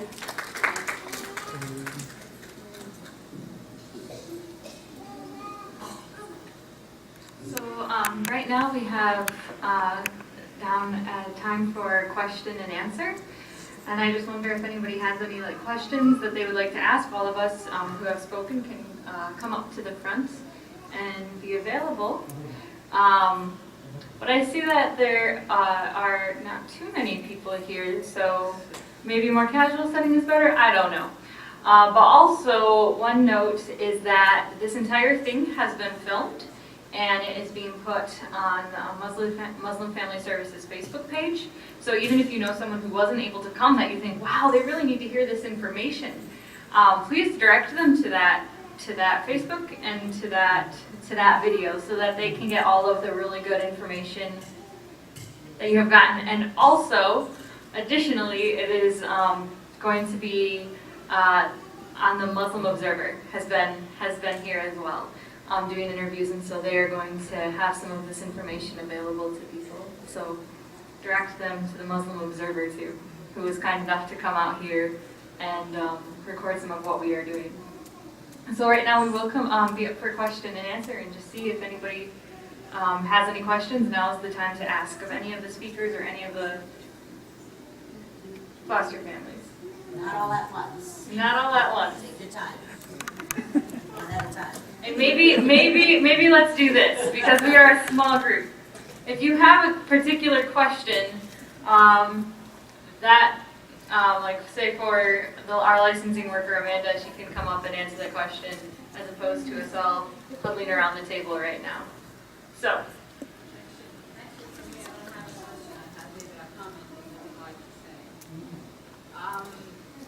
I think part of the problem that everyone is suffering here, there are no homes, no enough homes for those children. I think people don't know.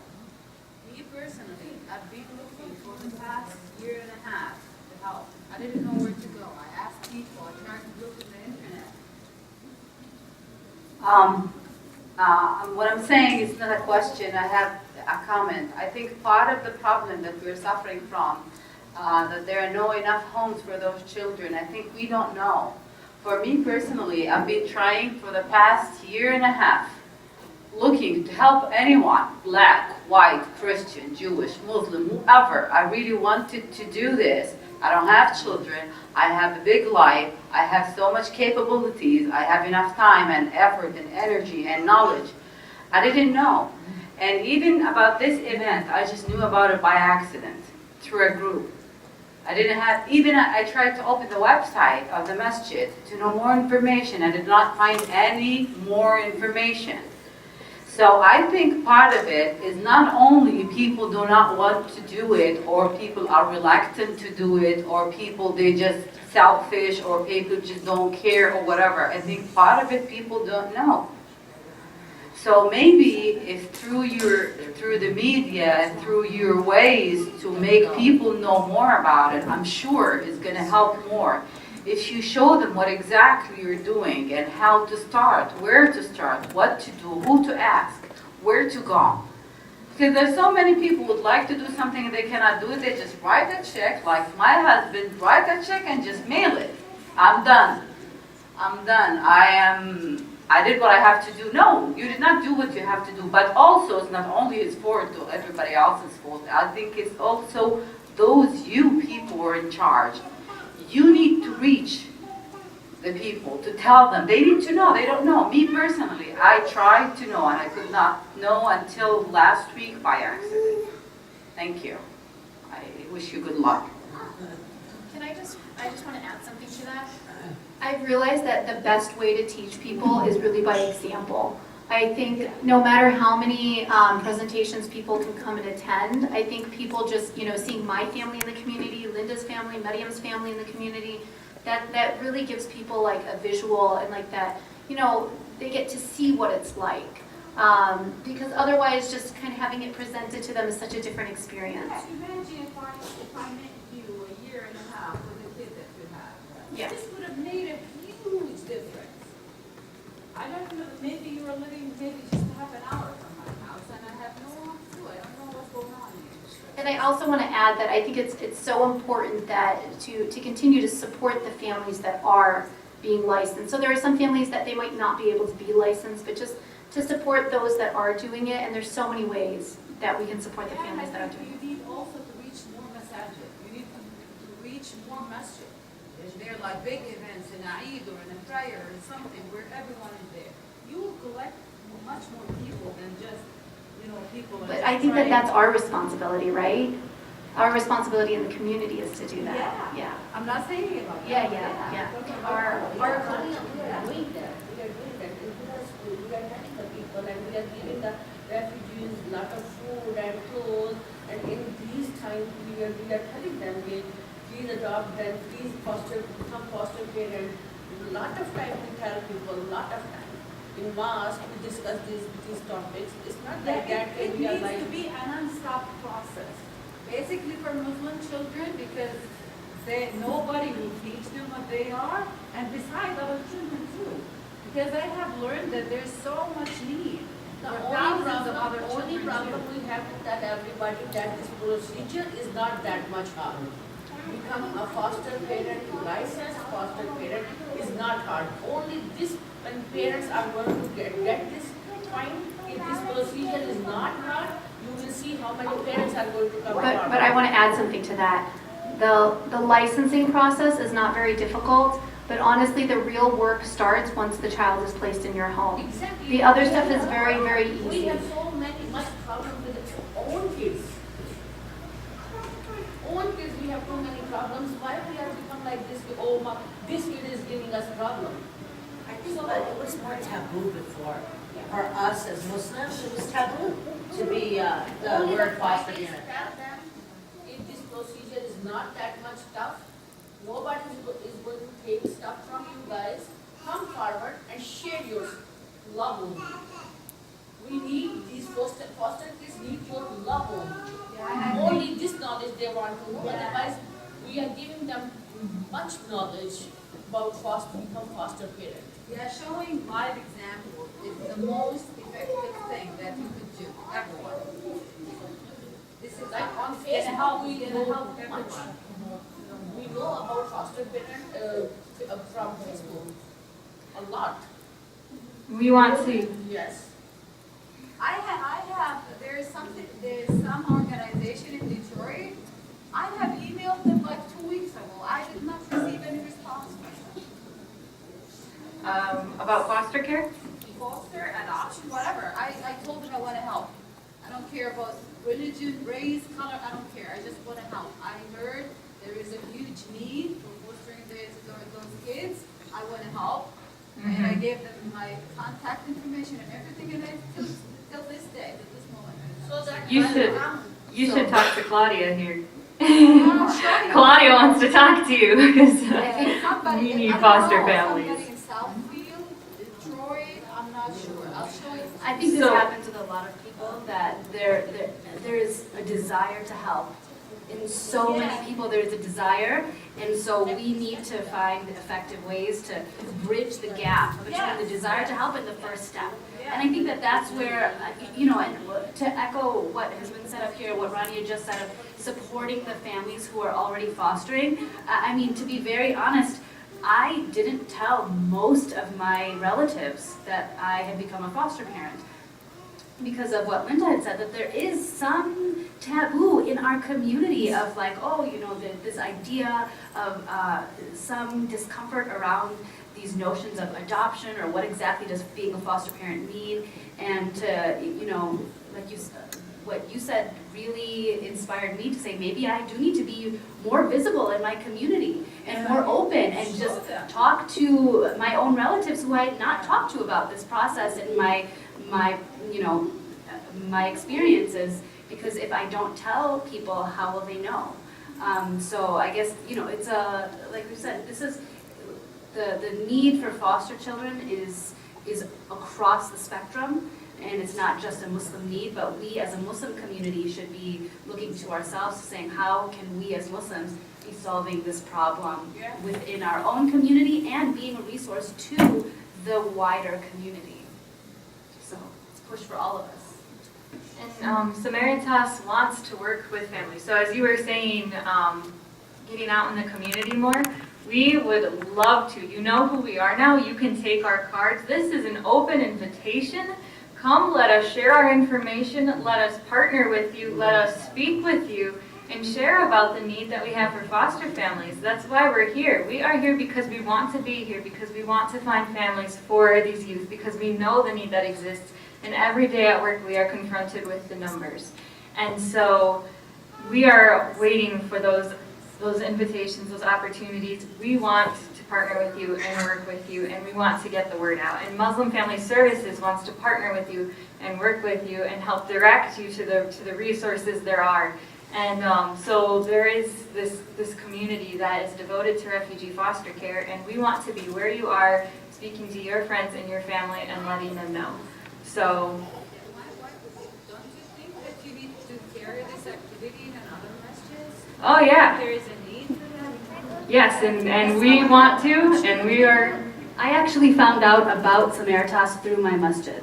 I went to the masjid and there were brochures. I live in Ann Arbor, and yeah, I walked into the masjid and there were brochures in the front area, and I picked up a brochure for Muslim Family Services, and I called Muslim Family Services, and you're right. I mean, these social services organizations are unfortunately not always well staffed, and don't necessarily have as many resources as we as a community should be providing them with. So it may take time to get a response. Why doesn't he through a shift and a Friday prayer, tell the people that there is this and this and that? So I want to let, And we change that topic, you are right, so from today, we are going to start doing this work. Yes. We are going to tell everyone, as myself, I told hundreds of families, only everybody is scared of this procedure, okay? The main problem is procedure is so long, and people thought, oh, these kids are going to take everything, or maybe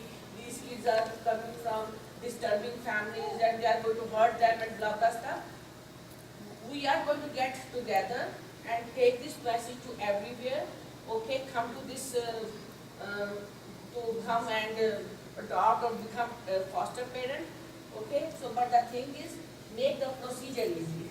you know, I just want to add to what you were saying. We spent a good year doing panel presentations throughout Southeast Michigan, more than 10 different local mosques. And the panel consisted of myself as a licensed refugee foster parent, a domestic foster parent. We always had an imam, the local imam, with us on the panel. We always had a Samaritas representative with us to be able to answer questions as well. So we did that for about a year at multiple masajids. And I will say very, very well attended. Very well attended. The orientations, very well attended.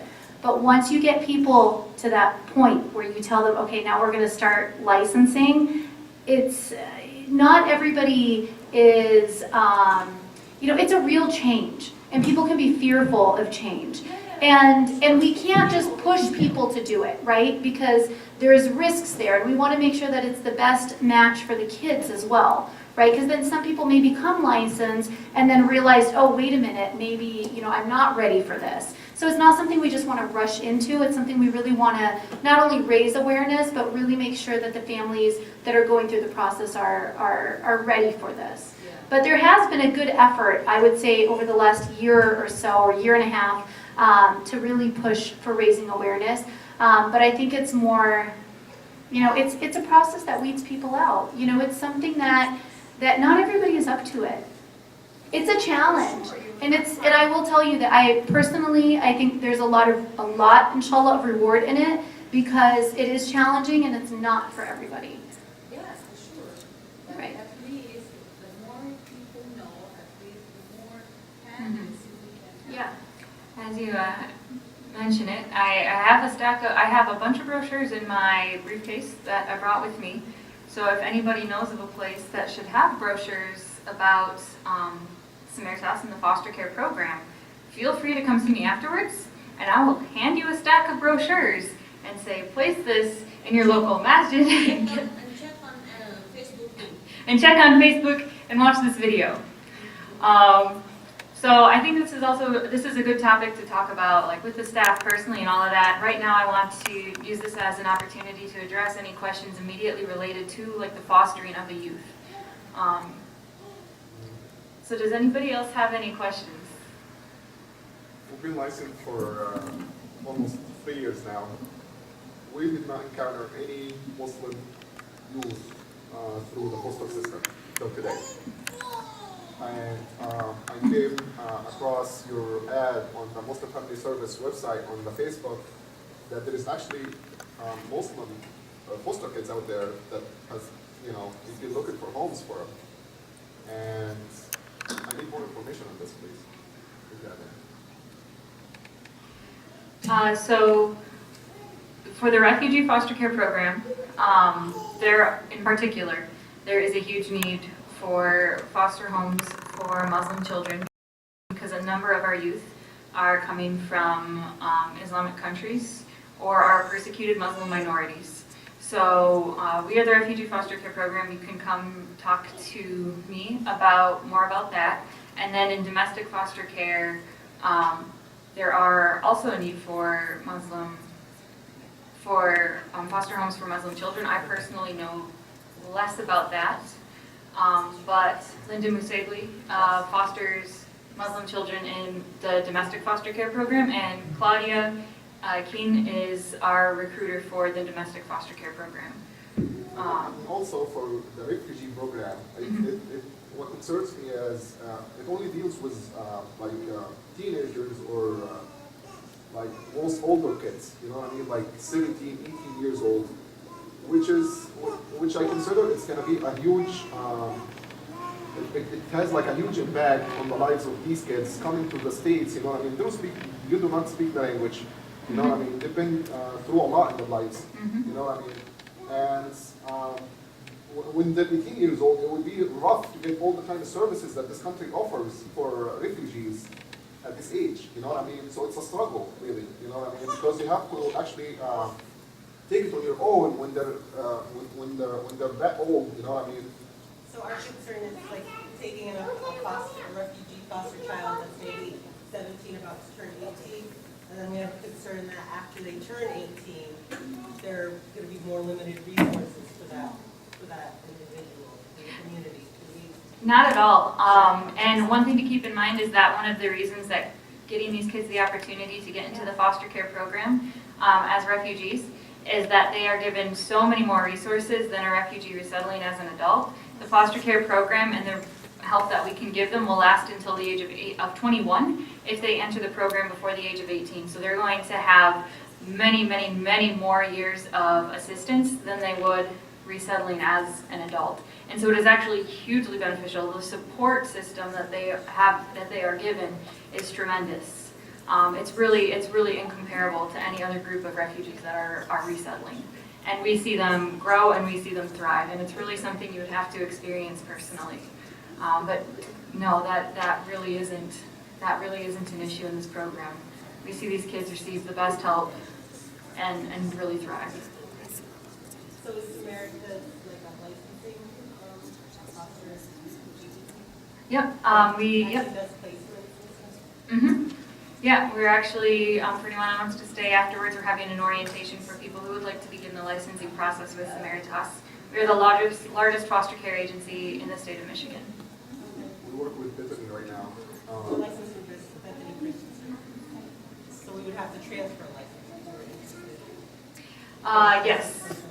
Yes, you would not need to go to the orientation again. You would just transfer a license, and then I think Amanda, for example, might be your licensing worker and might, or someone else, you never know, someone from Detroit maybe, but would do just a few other additional things with you. How about the domestic foster care thing, like sections of your services? Like, you actually... So for domestic, I do the domestic side of it. So, one of your questions would be, I guess you haven't had placement yet for a Muslim child. I know that just recently we've had a couple calls for Muslim children. So it's maybe a little bit different than the refugee side, where I think someone mentioned that they have a list or individuals who are interested are trying to come into the country. Ours is more, we are just placing. So we are not removing the children. So we can't say, what tomorrow is going to look like, what the next day is going to look like. But we also have, a domestic foster parent here who has had Muslim children in her home. So I know for us, we recently have gotten calls, and we have individuals who, and maybe you can speak more on the placements. I know that you got, I guess, lucky in a sense that you got yours back to back, your placements. Yeah. Okay. Let me tell you. I got my license, I would say, let's say June. And for 2 months, I would call every day, and I would say, where are these Muslim kids that you told me you have so many? I'm sorry, can I cut you there? When did you get licensed with? I'm licensed through Vista Maria, which is Dearborn Heights. And so every day I called, where's this Muslim child? Give me this Muslim child. And one day I overheard someone talking, caseworkers talking about a Muslim child that was having a very tough time in the home that he was in, which was not Muslim. So I took it upon myself. I went inside and I said, this boy you're talking about, aren't we here to place them in the right homes? Well, I'm Muslim, I have an empty home. Let me get this boy. So it just happened, subhanAllah, it worked out. I got the boy. And then 6 months later, I got his brother. And then a month after that, I got the other brother. So alhamdulillah, I had 3 siblings. And then after, they were in the system for 2.5 years, different homes. Then when they came to me, after a year, alhamdulillah, the mom won the case and everything was good. They went back to the mom. Yeah, and then it just so happened that I believe Macomb County or somewhere out here, they knew of 3 girls that were living in a Jewish home and Muslim girls. And the father was saying, I want them in a Muslim home, I want them in a Muslim home. And it worked out. I guess they called other places looking for a Muslim home, and they found me. And then I had to wait when the boys left. Say they left on the 16th, I got the girls on the 20th. Yeah. So alhamdulillah, now they've been with me for 2 months, but I'm very vocal. I'm the type of person that's gonna call, you know, I call and I harass them daily. You know, you have to, because this is how it happened. And then don't forget, please, we have an association, the Muslim Foster Care Association. So, you know. Is that the one with Sister Rania? Yes, yes. Uh-huh. Because we tried to contact this organization and we reached out to this organization to get some more information, but we never heard back from them. Really? I'm very surprised because let me tell you, I met Rania just by accident online. I was looking around online and it just so happened. And then her and I and some other women, we have an organization called the Muslim Foster Care Association. But that's like a new organization. Like yeah, it's very new. Right? It's very, yes, it's still in the process of getting, I think, the tax ID to be a nonprofit organization. But because Muslim Family Services, a lot of it is on social media. I know. You know, that's how I believe Muslim Family Services was talking about some Muslim kids somewhere and I got it from the Detroit Free Press. Really? From the news. I heard about this event from the Detroit Free Press. Well, alhamdulillah for that. Need for foster parents for Muslim kids, and I'm like, where are these? Where do you guys live? Where do you live in Macomb. The 3 girls came from Macomb. They were looking for 6 months. We were actually licensed with the Macomb County DHS, and we did not get. See, this is a problem, and I've spoken to Rania about it and everyone else that we need some kind of link from CPS to the foster care facilities and then to the Muslim foster parents. There has to be something so that we know, oh, there's new Muslim kids in the system. Hatta if they're too busy or, you know, they're short-staffed too. I mean, everyone's got their role to play. Then I would take it upon myself to start looking around for a Muslim family. You know, I mean, I'm not in it for, you know, a minute. I'm in it to win it. Wow, write that down. Write that down. So, alhamdulillah, please take my number before we leave or take our card or, you know, anytime you have any question, I'm there. I'll help you if I can. Great. You know? Yeah, you're welcome. Anybody else have any questions for either of us? Anybody? Thank you, thank you, thank you. And inshallah, you know, it's just, to be honest with you, like they said earlier, people come up to me now and they ask me, they're like, when did you get married? When did you get kids? You know, and then that's how the dialogue starts. So, what was your name, sister? Linda. Okay, Ms. Linda. So, you're saying that you try so hard to reach out to like Macomb County DHS or Samaritas or maybe Bethany? No. I was reaching out to my facility, Vista Maria. Vista Maria. Yeah. So you're actually spending too much effort into getting in contact or to reach out to Yeah, these you're right. kids, So why you wouldn't go the opposite way? Like you have a designated person in each of these organizations. You know what I mean? And you're right, and I have started that dialogue. DHS, you know what I mean? No, I've started that dialogue. Macomb County DHS, very good people. You know what I mean? We can leave a phone number. You know what I mean? We have this newly established organization. It's called You know, most of family foster parenting organization is established, and we have some foster parents, you know what I mean, that are looking for, The problem you know. is they have to go through the agency that has a license. Right. Because there has to be enough caseworkers to Okay. place the children. So the problem could be is Bethany doesn't have enough caseworkers to take on more cases. That's why they're not accepting the Muslim children or calling for Right. Muslims for them. Right. What happens in Lansing or Ingham County, that's where we're located up, they're on a rotation list of all the agencies, and they'll send out the kids whose are being removed, information about them, and they start with the agency first, and if they say no, they go to the next agency, and it's a rotation every time. And they'll separate them at this point. Yeah. So if they call the first agency, let's say Samaritas, Samarita has a home there's 4 kids. They have a home with just for 2 kids. Well, they're gonna take those 2 kids, put them in that home. Then they're gonna go to the next agency. So they're not even affiliated anymore. I know. So this is what happened with me. I had 3 boys that were all different agencies. So, which then they get lost in the system. Now we're not helping these kids out anymore. We're really not, because they're not bonding. My issue now is with these boys, when I had them, they weren't brothers. They was just named, they're brothers. Do you know what I mean? Because they weren't together. And again, it's not our fault. I mean, it's not their fault.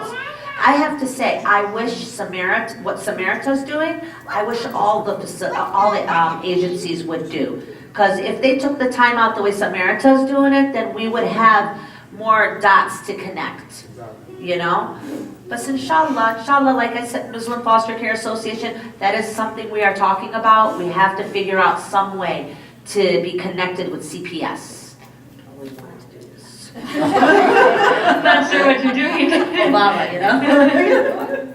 Well, I would encourage you guys to do is go back to Bethany, talk to your licensing workers, say, why aren't we getting calls? Do you guys have caseworkers? Are you able to take placements right now? And like what she said, just keep bugging them until you're their #1 name when the placement comes through and they call you first.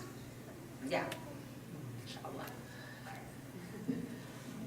I feel really bad that I'm not part of the solution, I'm part of the problem, because I'm not helping these kids out there. You know what I mean? Especially when you have your license. I mean, it's a lot of work. So you're still licensed? Yeah, We're it's still been all licensed. this time to get a license and now he cannot help. Exactly. This You is know, a you get this disaster. urge inside of you, you know? Yeah. Why am I not doing my part? We have to get the mosques more involved. Like my mosque in Dearborn, the Dicks. You know how it is. I know, I know. You know how it is. You know But what I it's mean? changing, It little only by little. happens. They only look for people when it's like an emergency. Oh, there's 4 kids that got Yeah. separated right now. Oh, we're looking for parents. Right. You know, for anybody. You know what I mean? And then everybody starts WhatsApping. You know what I mean? Well, we're slow, we're behind. As a culture, I we're understand. pretty behind. Yeah, that's true. You know, I mean, we're gonna admit it. That's But true. look how far we've come already since maybe 10 years ago. Absolutely. You know what I mean? So inshallah. Honestly, this fostering thing is pretty new. Yeah. The But not new community to the here. prophet, you know, not new to our religion. Honestly, not to defend anyone, it's just I think this fostering issue is a pretty new subject in our community. Overseas, we don't have it. I never, in Palestine, I've never heard in my entire life that need to foster a child. We don't actually have the system. But I think this is pretty much a new problem that we need to deal with and prepare ourselves to do more and more and maybe make some sacrifices for, but it's really new for us. Yeah. You know, at Muslim Family Services, we're also trying to go out to other masjids. So we are planning with Samaritas to do this again. Yep. Our, obstacle right now is trying to get other masjids on board. So inshallah, maybe we'll go to Ann Arbor Masjid. They're showing an interest right now. So we are trying to do this program at different masjids around the community. So inshallah, as the year progresses, we will be doing it more often. And then, we'll have people that are more aware of what's going on and, let that be known to the Muslim community. Inshallah. So that is our time today. And if you do have any more questions, feel free to come and grab us or even grab our contact information. talk to our families, and come stop by, pick up brochures and share it with your friends, take it to your masjid, connect us with people, spread awareness. Now that you guys are here, you know the information, you can be advocates, which is hands down the biggest need for foster children, but besides families, as someone to advocate for them and reach out to the community and find those foster families, because if the word doesn't go around, how are people going to know there's a need? And so I can't thank you enough for taking the time and having the devotion to these kids, to come here today and take your Saturday to learn more about what opportunities there are to serve them. I cannot thank you enough. We can't thank you enough. Muslim Family Services can't thank you enough. So thank you again, and we hope that you'll be able to follow up either by finding foster families or becoming a foster family yourself. And just as a reminder, there's an opportunity to attend an orientation in just a few moments if you would like to begin the licensing process.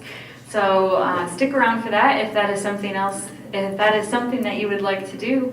Otherwise, I wish you a very good Saturday and rest of your weekend. And You as well. thank you, Linda. And we hope to hear from you. Yeah, thank you very much. Honestly. Thank you. Thank you.